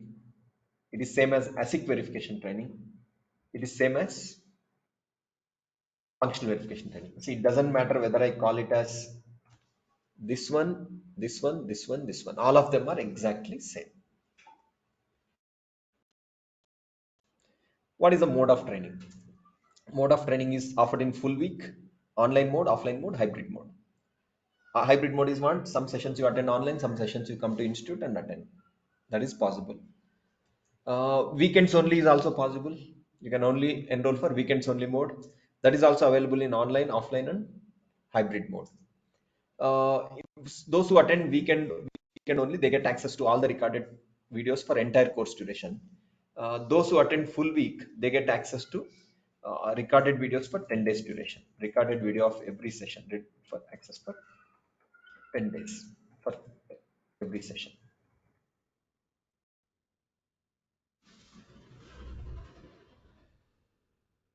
Next, during this whole training, we'll be conducting evaluation test. Every major topic will be conducting evaluation test. Based on that, you will be promoted to the next part of the training. It is a 32 weeks course. 32 weeks roughly translates to what? Yeah, 7.5 to 8 months. Okay. Now, why this training is required is that people don't come with any basics at all. Absolutely no basics. I mean, 75% of the people who join training don't have any basics also. If I give simple example, 10 tick H123. What is it? What is the radix I'm using here? 10 tick H123. What is the radix I'm using here? Hexadecimal. Okay. Convert to octal. If I tell this, 75% of the people won't be able to answer this. The batch. I don't want to tell this person, no. I won't go into that. Taking such a person who don't know all these things and to make him get a job, it won't happen in 1 month. It won't even happen in 2 months. It takes some time. Because companies, why will company pay you money? Because do companies run for a charity? Does company run for a charity? Or what are they for? Why the companies run for? They want to make money, right? Profit out of their operations. How will they make profit? Just by hiring a person who can't do basic things also, can they make money? No, right? So it requires some minimum training. That training happens to be, in our case, 32 weeks. But then the good part is to wait for 32 weeks to get the job support. See, what we did is we kept on incrementing. Initially, my course was also 5 months only, actually 5 months or so. Then we had to make it 6 months. Then I had to make it 7 months. Then finally, I had to end up in 32 months, 32 weeks, which is around 7.5 months, I will say. If you divide by 4, it will come to 7.5 kind of. Okay. The training will be 6 days per week. Okay. 4 hours per day, 9:30 a.m. to 1:30 p.m. A recorded session, recorded video access for 10 days for every session. Okay. This is always at the institute discretion. Okay. If someone misutilizes it, we stop it further. What is misutilizing? Sharing with their friends, all that. Whenever it comes to our notice, we stop for that student alone, not for others. Training is divided into 3 phases. Actually, the 32 weeks is a long time, right? We divide it into 3 phases. Phase 1 is 11 weeks. There we cover advanced digital design and Verilog, Linux basics, and GVim text editor. These are the major topics that are covered in the 11 weeks time. Okay. Phase 2, it will go for 12 weeks. Okay. During phase 2, what do we cover? System Verilog language and UVM, and also we will cover Linux, and we'll cover soft skill training. I mean, how to attend the interviews, right? Some basic things, that mock interviews kind of things. Thing is, you don't have to wait for 32 weeks to get placement support. After 23 weeks itself, you'll get the placement support. Thing is, you don't need to think that, oh, if I join January, I'll get placement support in August or September. No, you will get placement support in June itself. As soon as you are done with 5 months, what is it? By end of May, you are done with 5 months. That is 23 weeks. You'll get the placement support after that only. Phase 3 will be 9 weeks. Then you may think, if that is the case, then why you are doing additional training? I'll tell you that also. Here you do multiple projects. The projects on AXI, AHB, APB, Ethernet MAC kind of projects. These are the projects which will be very helpful for you, very useful for you. Training on Python scripting, then SOC flow basics. Okay. Important thing is the phase 1 and phase 2. These 2 phases helps you get the job. They help you get the job. Phase 3 helps you perform in the job. See, just getting a job is not what is really important. What is more important? Performing, right? Because once you join the job and you don't perform, anyway they will remove you. You get into the job, you don't perform, anyway they will remove you after 1 month, right? Nobody pays. If you don't perform, nobody pays you. Simple, very simple thing, right? So that's the reason. So that's the reason we had to extend it. For me also, it's very difficult actually. If you ask me which is more easy for me, 20 weeks or 32 weeks, tell me which is more easy for me. I will always want to wind up everything in 20 weeks and start new batches. I'm done with your responsibility. I will go to new batch. But I personally believe in the fact that if I have 100 students, if 100 students join the institute, how can I make 100 of them better? someone don't want to do, let's say one student joins, he doesn't want to do anything, I won't even bother about them. We have a team who will take care why you are not attending sessions, why you are not completing assignments. They will ask why you are not attending evaluation test, what support you need, do you need any backup sessions. At that point our stops, we stop. If the person doesn't want to come up, still person doesn't want to do anything beyond that, we stop it, because no point putting an effort on a person who don't have any motivation. Okay. But beyond that, we do take individual care, because I for my priority has been that every person who comes out of the institute should become improvised.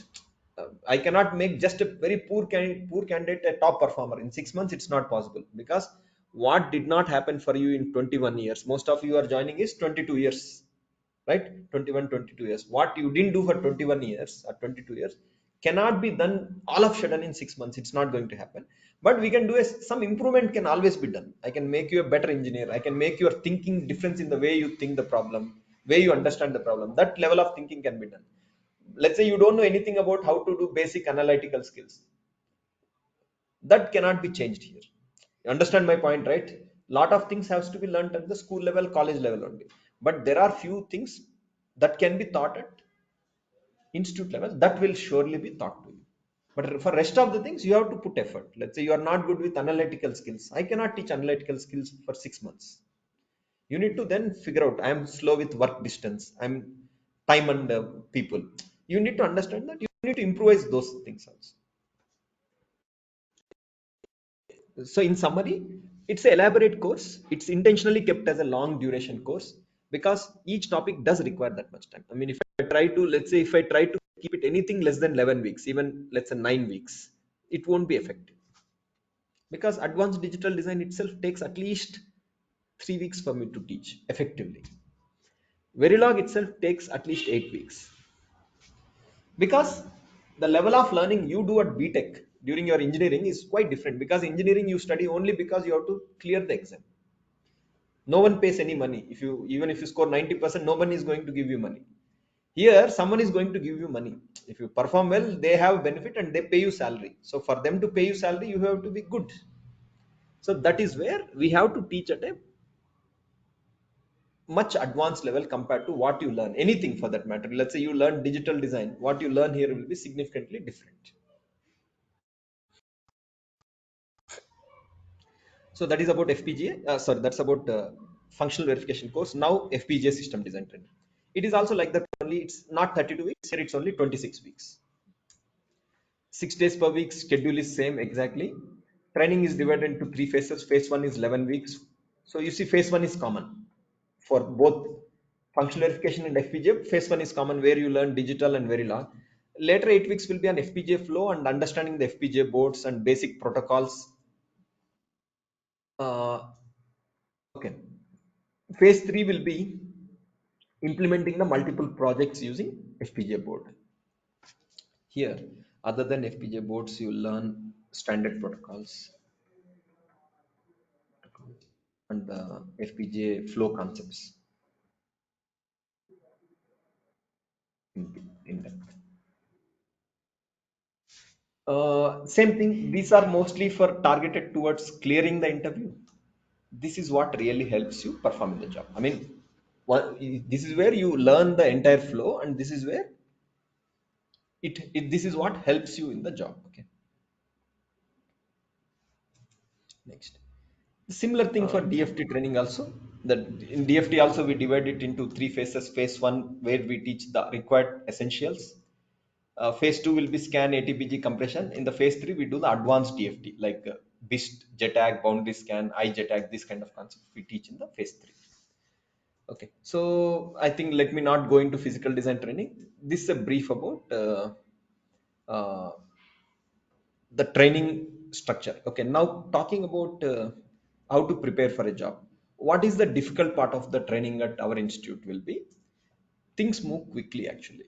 Okay, by the time you realize that some topic has started, it has already finished. Like in BTech, digital design goes for 1 semester. Let's say you have studied digital electronics, it went for 1 semester. You know that it is happening, you have a time to prepare. Here what happens, uh, things move very quickly, actually speaking, and a lot more contents are being covered. Whatever 7 months of training you do, 7.5 months, it is very much equivalent to 2 years of your BTech. The content, amount of content, topics you learn will be very much similar to whatever you learn in 2 years of your BTech. For example, 3 weeks of fully focused digital design. Let's say we do 3 weeks on digital design. It is what we cover is 3 times more than what you do in BTech. Let's say whatever you studied in BTech related to digital electronics, what you would have studied: basic combination logic, K-maps, truth tables, POS, SOP, maybe a little bit about flip-flops. Here, the content we cover will be a lot more than that. 3 is just a number, okay? Don't take into 3. How does that number 3 came? It is more than that, covered in a much shorter duration. Okay. If you ask me, why don't you take 6 months time? Then what will happen? My whole course will go for 2 years. So hence, be done in this manner only. Only thing is, we give option to the student. Let's say if he's not able to cope up, some students cannot cope up. In 3 weeks, if you ask them to finish whole digital design, they cannot do. We'll give them option to repeat the course. No additional cost. Then Verilog goes for 8 weeks. Again, the same thing. It's a one full semester course. But what you do as part of our Verilog course is lot more than what you do in Verilog. In Verilog, during your college, if at all you have done, you would have done basic combination logic, how to write the test bench, how to run the simulation. That's where it stops most of the time. Here you learn entire advanced Verilog. Reason you have to learn is because that's what company wants. Company, if you say that I only know the basics, give me job, nobody will give you. Okay. So how much time need to be spent totally? How much time needs to be spent totally? You need to spend overall 600 hours of effort. During this period, you need to spend 600 hours of effort, focused effort. Okay. Not that I'm just sitting, seeing the screen and watching, thinking about something else. Not that I opened my internet and immediately I move to Facebook and see what is happening in Facebook. Okay. So that I'm not talking about that. It's a 600 hours of focused effort. How we came up with 600 hours? It's also simple mathematics. Digital design will take around 60-70 hours. Verilog will take around 70-80 hours. System Verilog will take around 150 hours. UVM will take around 60 hours. Like that, if we add up, it will come to 600 hours. As soon as you spend 600 hours, totally adding up, even including the time you are going to spend and including the time you prepare yourself, your preparation would be done. Only thing is, you need to be structured. Your preparation need to be structured. There is a person whom I had, one student who joined last year April. He used to go through my videos. He used to attend my sessions. For every whole overall, at the end of the course, he has prepared notes of 1500 pages. He prepared a notes of 1500 pages. I don't know how he wrote also. Every topic he used to listen. Whatever I used to speak or whatever trainer used to speak, he used to write down on notes and understand what is that thing. That level of interest is required. If you just think that joining an institute, the job will come, it is not going to happen. Nowhere it happens, except for the too much demand is there, no one in the market, then they'll hire. But eventually you'll get fired. Eventually it had. Last year it happened. Some companies hired in bulk without even checking the candidates properly. Those candidates will definitely come out 100%, because at the end nobody keeps paying you money for no reason, right? I mean, only if you perform they'll pay you. So what I'm trying to tell is, for you to get a job, joining the course and just paying the fee is not what guarantees the job. What guarantees the job is your effort, is what guarantees the job. So what is institute role then? If you may say, I only put the effort, what is institute doing? Institute puts your effort in the right direction. Wherever you're stuck, it gives you the right inputs for you, but it's the you who have to do the things for yourself. Let me again repeat, it's the you who have to get the job for yourself. Institute connects you with everything. Institute connects you with the opportunities. Institute will give you the required knowledge also, but it's you who have to put effort and learn the things. Next, we also have a performance tracking thing. Okay, we follow one methodology to grade the students. Like, we tell whether a person is good, whether a person is average or poor. There are factors, right? Let's say if I take your college where there are 60 people, you can tell, right, who is a good performer, who is average performer, who is a poor performer. I mean, even though you are not the teacher, you can tell in the class itself. I'm not going to use that to tell that no, you're poor, I'm not going to do anything, I'm not going to talk to you. Not that. For me, idea is to how can I support this guy and how can I make him bring it into average band. What can I make this person to come into good band? What can I make this person become a topper? I mean, even better with the subject.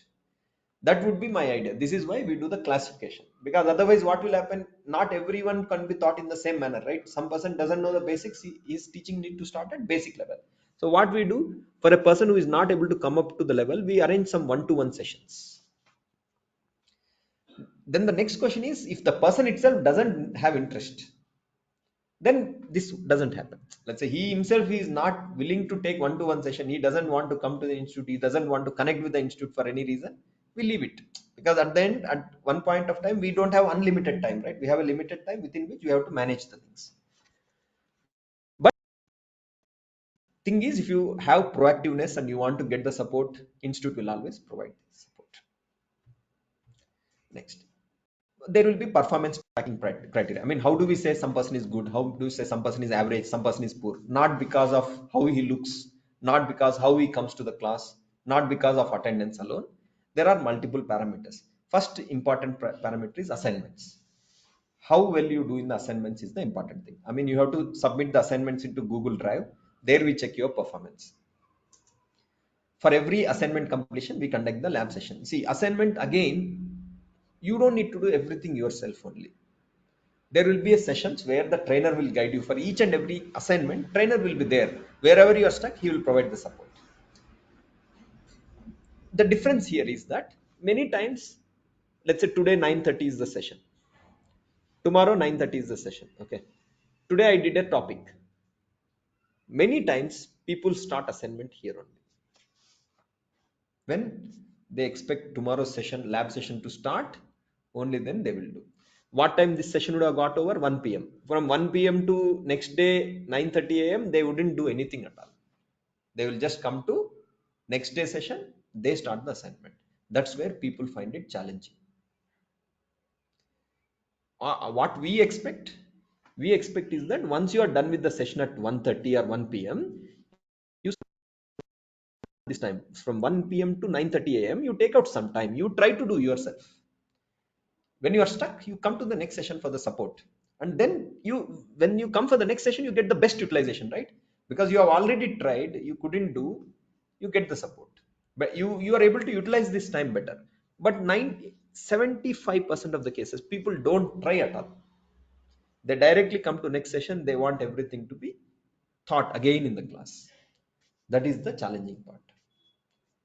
It's not about institute, it's not about teacher, not about willingness to support. We'll support, but the point we tell to the student is, you put your effort, because finally you have to learn, right? How learning will happen? By putting effort from your side.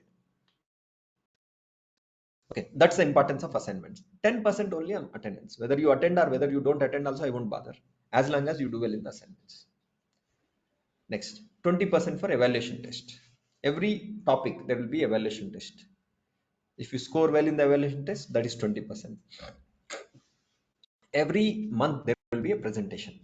Means we will give you a topic. Whatever happened in 1 month, we'll give you one topic out of it. You'll have to make your own presentation and you have to present it to a group of students and the trainer. We'll give the rating on that. So what happens? First month you don't know, right? If I ask randomly, come here and present, you probably won't be able to. But by the time we reach 8th month or 7th month, you know how to present, how to explain the things. That is what is required to clear the interviews. To clear the interviews, you should be good with the communication skills. How do you talk? How do you convey your concept? Then one presentation every month. 10% for mock interviews. Every month we'll conduct a mock interview. So that is how it adds up to 100%. There will be a dedicated WhatsApp group for every student. For every student who joins, we'll create one individual WhatsApp group. What is that for? You can post all your support requests There will be a trainer added in the group, admin added in the group, student is added in the group. Whatever support request you need, you post in that group and you will get the quick resolution. I won't say next minute only it will come. It may take 1 hour, 2 hours based on the availability, but you will get the support for sure. Because many times if you go for email communication, phone call communication, it doesn't happen because emails can be lost, phone call can be missed, but WhatsApp people check regularly, so you'll get the quick support. What is the final goal of 32 weeks of training is you should be able to work in the job independently. That's all. The student should be able to work in the job independently. What is meant by independently is, let's say you join into some company. We don't want a scenario where for every small things you go to your manager or you go to your lead engineer, you ask what is this, how to understand this, how to read this, how to go to this file, how to run this. They don't like it. Nobody likes it. Because why nobody likes it? Let's say I'm sitting here, for every minute my admin comes to me and asks how should I send a mail, how should I reply. Will I like it? What is better? I will tell him, you go and sit, I will only finish my work, I will only finish that work. Correct, right? If he comes to me every minute, what I will tell him, you stop, you don't do the work, I will only do. After 1 month, what I will do, few months, I'll tell, since you anyway you don't do, let me only do that work. So what is the summary? You should be able to do the job independently. Sometimes what happens is, I'll tell you my frank opinion has been that some institute who offer the course in 5 months duration also I have seen, they mostly, my understanding is, to make a person clear the interview, I can give you question bank, I can give you 100 questions on digital design, I can give you 200 questions on Verilog, I can give you 200 questions on system Verilog UVM, and I can make you by heart the things. When you go to interview, anyway those questions only have to come mostly. You can clear the interview also, but the problem is, this is where they suffer actually. They have a big difficulty. It actually happens. Okay, it happens. Our goal is not just to make you get job. My goal is not just to make you get job. My goal is to make sure that how can you work independently. I mean, how does that independent working nature comes? Not by going through question bank, by understanding the fundamentals, like whatever topic you are learning. If you understand the fundamentals and you connect everything, then you can work. You can, any part of the work you will be able to do. That of the training. Okay, it's a collective effort. Institute has to put our effort, student also has to give their effort. Okay, we have had good course reviews. I mean, one person who had, see, one person joined a company. I realized that the content and syllabus and teaching of VLSI Guru is which far better than all other institutes. I mean, he joined a company, there are people from various institutes. Okay, he does found our course to be much relevant and more practical. Okay, and there is one person who had joined our e-learning course in December 2021, and he got placed just based on e-learning, means recorded videos. He's based on US. He got placed into Qualcomm Canada. Okay, and I do get mails. This is a mail which I got yesterday. I thought, anyway, see, the institute is about little bit marketing also. Okay, when others does marketing, I have to do my marketing. So this person, I masked it. Okay, I completed my VLSI design verification training, not in our institute, not in our institute. Okay, I'm looking forward to enrolling AMBA protocol training course. I can't pay course fee completely. I would like to request concession in my fee. We would really mean a lot to lot that. The point is, there you would have spent 1 lakh rupees. Here my course fee is 9,000 plus GST. On that he wants discount. So what is that I'm trying to convey is, if you had joined my course, I would have done Verilog system Verilog anyway properly to you. You would have learned this AMBA protocol also as part of that fees only. Whatever fee I charge, as part of that only you would have learned. So the point is, I don't see any of my institute students joining to other institutes, because my course is always completely integrated. I mean, I don't miss this essential skill set. I do have a lot of students who joined. I just took one snipping of one of the mail I got, and many students, many times people take my DDR courses, my AMBA courses, my PC Express courses. Happens to be the students who trained in other institutes also. Of course, my students and other institutes also. Okay. Yeah, yeah, that's all.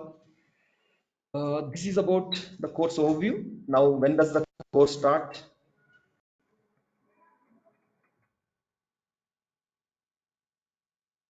1st of March it is start. Next 3 days, I mean that is Wednesday, right? For next 3 days, Sunday, Monday, Tuesday, we'll be having closing of enrollments. If some of you haven't enrolled, you can close your enrollments.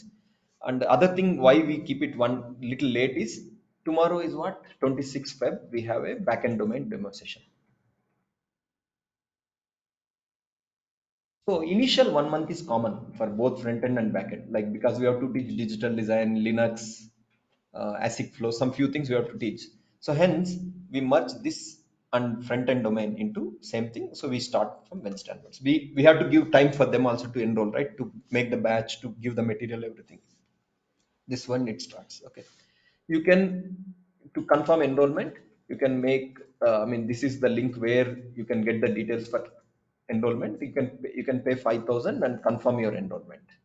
What's enrollment confirmation? Now, so this is about the information I wanted to share. Any questions you have, I can answer those.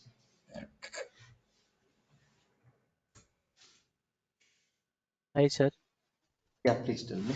Yes, sir. Like as you told, like it is like full-fledged, what to say, development of a career in domain. But let's say if someone is already doing some job and he is looking for some, let's say like I am giving my example. I am doing in analog design and just want to go with this course. So that duration, like giving 4 hours every day, is not like, because I am in a job, so I will be most probably going for this weekend or the online classes. So like how these hours will be compensated and what will be the duration? So can you Yeah, little bit yeah. 5 minutes? Sure, I will help you with the details. If you are looking only for weekends only course, uh, see how weekend course works is uh, just by learning on weekends you can't prepare completely. So what we do is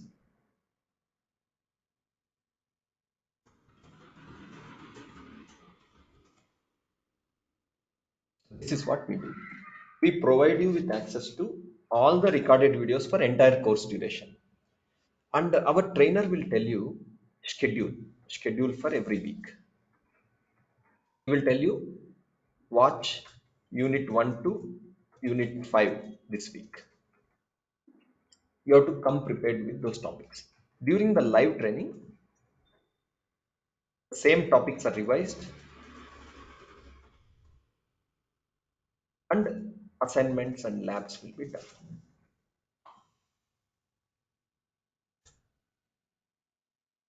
Because if I just give you videos and I don't do any live support, it won't be useful to you, because just going through the videos and without attending any live support sessions, you won't get the support. Same thing if I don't give any videos, if I just give you weekend training only weekends only you are getting support.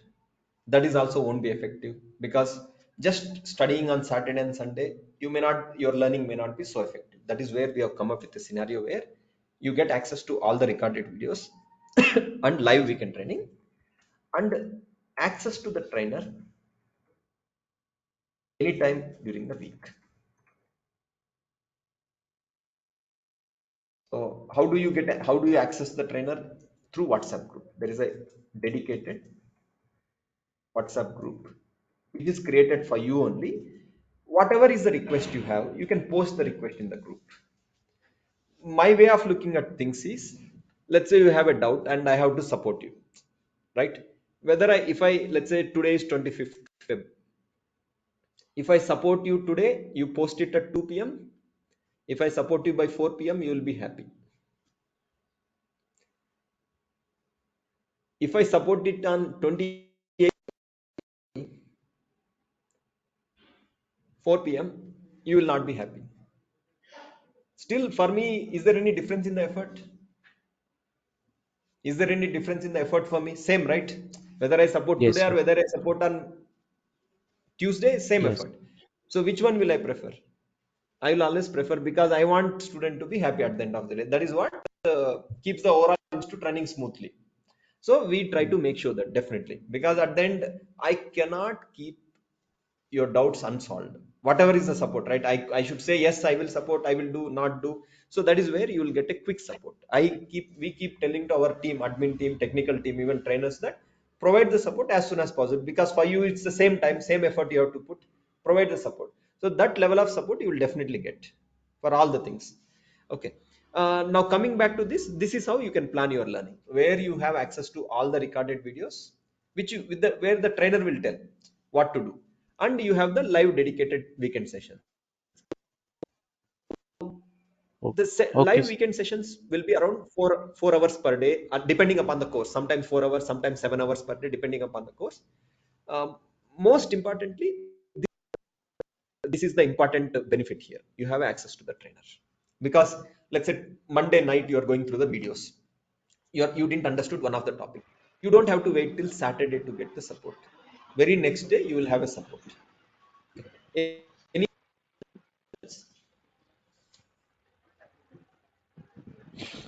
Hello. Hello, sir. yeah, please tell. Oh, sir, there won't be a test for digital design, sir?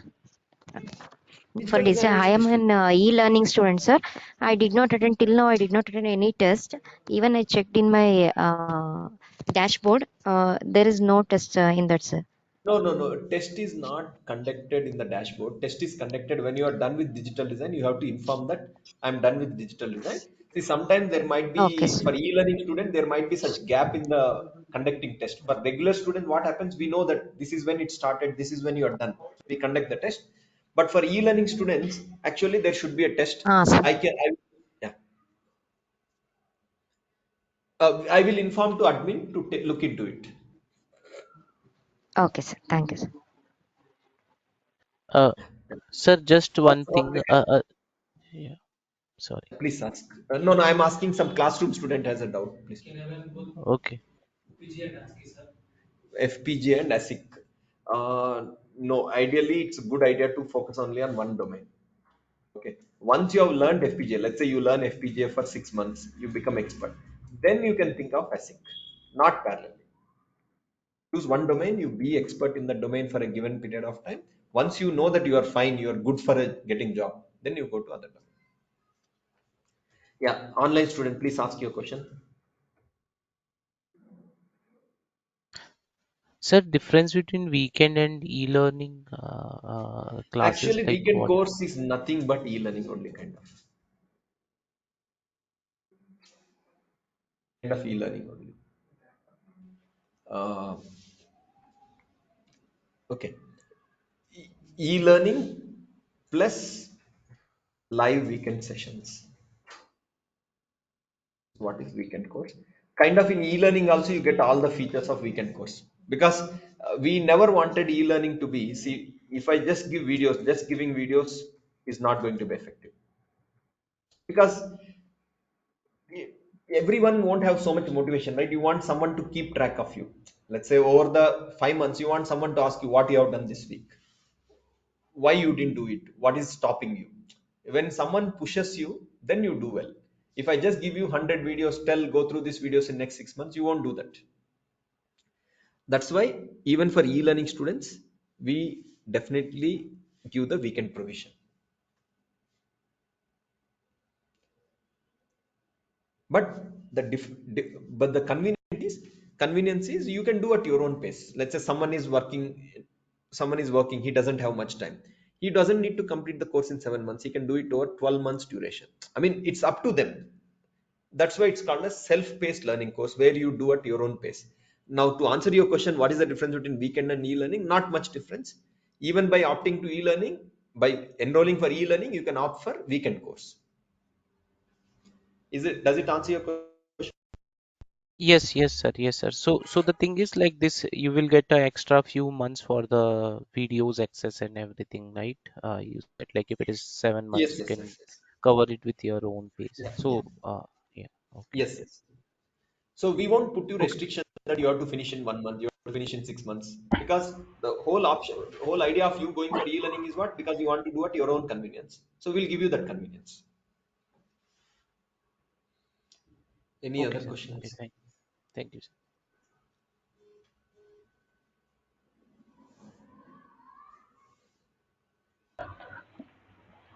Hello, sir. Like my question is related to weekend courses. Like when do we expect daily training videos for weekend students? Actually, see what happens is if you are a weekend student, you don't need to wait for everyday videos. What I would suggest is I'll show you. If I go to our e-learning portal, learning portal.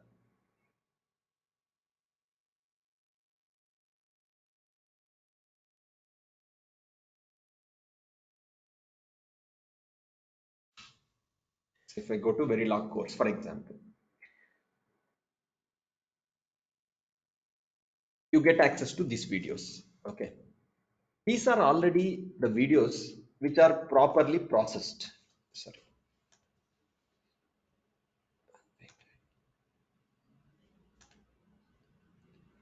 these videos you see, these are already properly processed. Vector, integer, real type, clock generation, arrays, seeds.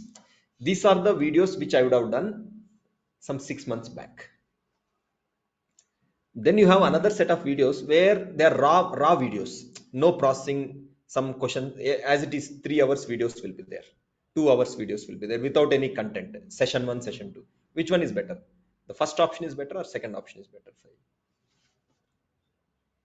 Tell me.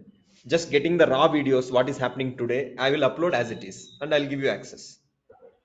This is more easy for the people who are attending regular training. The person who is attending, like a student who has enrolled for live training, for him the second option is better because he can correlate with the video, the session he has attended and the doubt he has got. For a student who is going for weekend course, who is not attending live training, whether first is better or second is better? First is always better. Why first is better? Because the videos are properly processed. Topic related to string C, topic related to string, topic related to hierarchical modeling. Through that, you know what topic you're learning, what is the content, everything. So hence, we give you access to these videos. If you feel that you want this also, we will provide that also. It is generally done by end of the day. The video upload, let's say my session gets uploaded at 6 p.m. and you get access after that. Okay, sir. Will that content will be remain same for both the ways? Exactly same. In fact, it could be 5 to 10% more actually. This will be 5 to 10% more because these are recorded with the purpose of videos only, actually. These were recorded with the purpose of videos only. So I wanted it to be definitely elaborate, right? I don't want to miss anything at all. Okay. Like in that case, like if you are stuck at one video, so we have any doubts, so will be asking in a WhatsApp group only, right?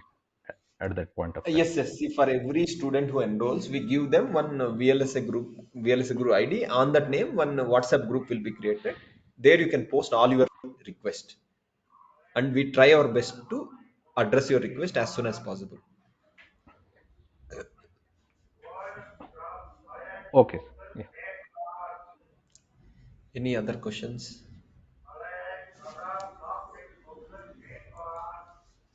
Uh, hello, sir. Just one last one doubt. Yes. Uh, Sir, let's say Verilog or let's say UVM or whatever it is. So it needs some platform, right?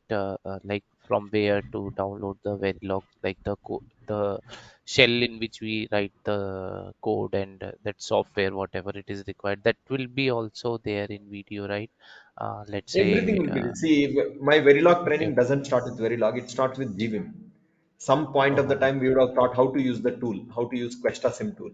Everything will be taught as part of it. These are not okay, going to okay. be theoretical videos. If I randomly go to some video, let's say clock generation, Mhm. I'll just randomly pick it. Okay. In this video, I would have explained. Mm. 1 second.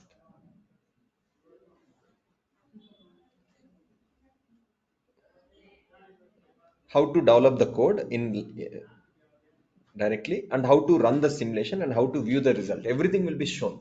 So when you see this, you will be able to learn, right?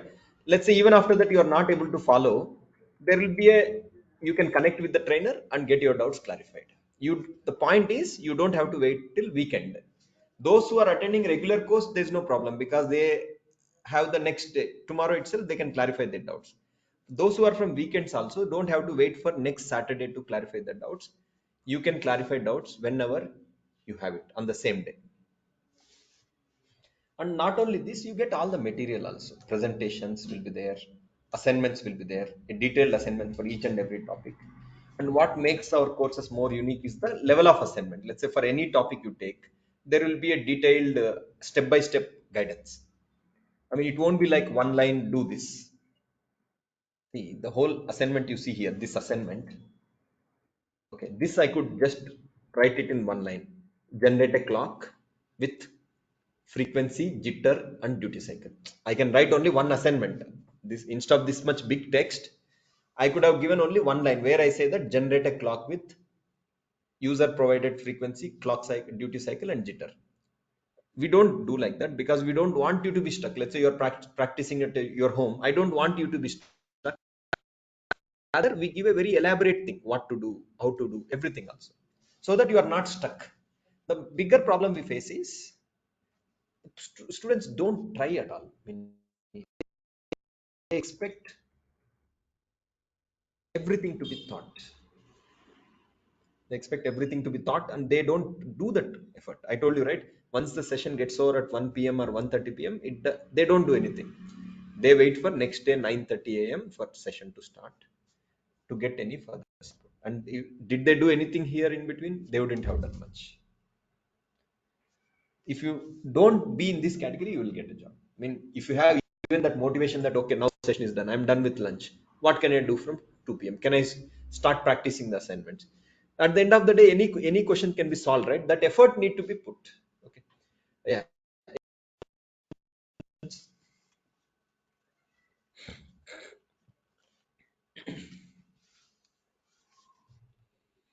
Okay, if you don't have any other questions, we will end the session. Regarding the course enrollment, I just have only one session.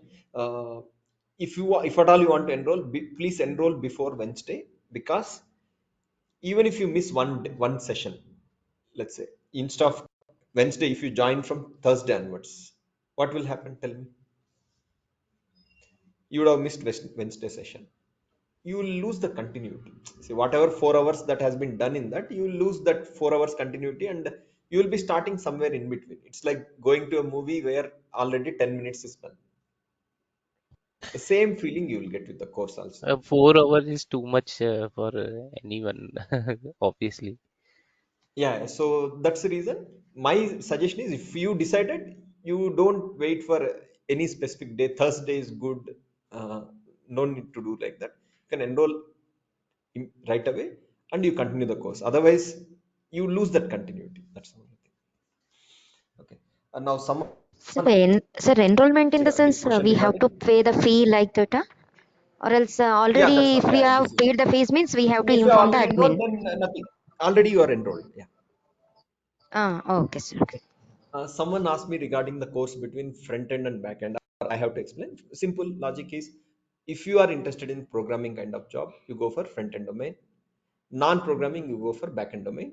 And front end domain is relatively easy, because what happens is, if the project duration is 9 months, let's say one project runs for 9 months, the front end activity runs for entire 9 months duration. Roughly, it starts from the first month and it will be there till ninth month.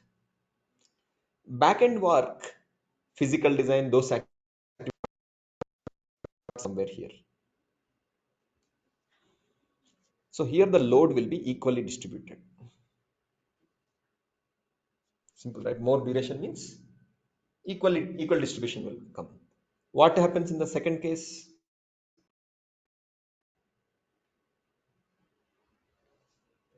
more load will come for backend people. Salary is same, sir. Similar. I mean, 5-10% will be there difference always. But work-wise, front end is always relaxed work. I mean, nothing is like just like it's not like go to office, sit and come back. They'll give you salary. Everywhere, effort is always there, but the amount of effort and the amount of time you have to spend is relatively uniformly distributed in front end domain. In many times, you will see physical design engineers working 15 hours per day. That is true. They do work many times actually, because the nature of the job is like that. For a small issue, they have to redo the entire thing. That takes a lot of time. I don't want to say a lot more. I'm just trying to give you an idea. And for those who want to enroll, I want to tell you that do sensibly make a decision between ASIC and FPGA. Okay, just because someone does, don't do it. You just think the market is always there for everything. You see the competition also, and accordingly make a decision. Any questions? What I'm telling context here, I'm telling is, let's say you take physical design domain. Mostly people who come to VLSI jobs are the people from ECE and triple E and some related electronics domains, right? They wouldn't have done any programming except for C programming. They have done. No programming would have been done.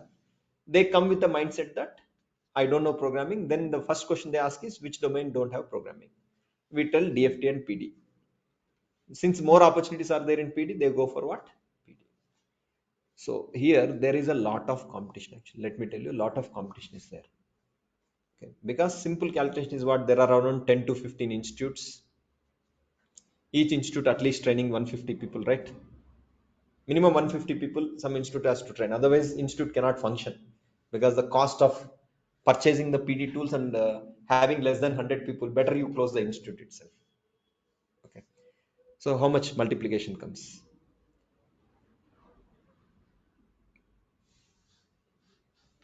Per year.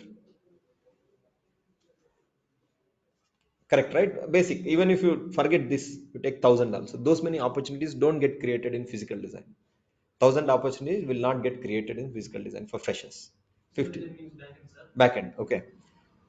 That's where I'm asking you to think sensibly. Where look for a domain where there is not much competition and explore such domains. Okay. So you said we have to connect billions of transistors. Yeah. How we should connect, sir? That is done by the tools. There will be. That is why it's a tool intensive job. Physical design is done using tools. Like in the mechanical use tool called as arcade, right?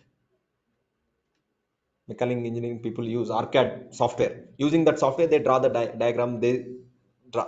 Similar to that, in VLSI also there are a lot of softwares are there. Model Sim, Questa Sim, uh, what is it? IC compiler, Cadence Virtuoso. These all tools make it. Instead of you doing, tool will do. You have to tell to the tool, do this. Tool will do it for you. Okay, you drive the tool. Do this way. Do this way. Do this try. The tool will do the same thing for you. Okay. Any questions? Okay, fine. We will end this So session here. Thank you. Yeah. Yeah.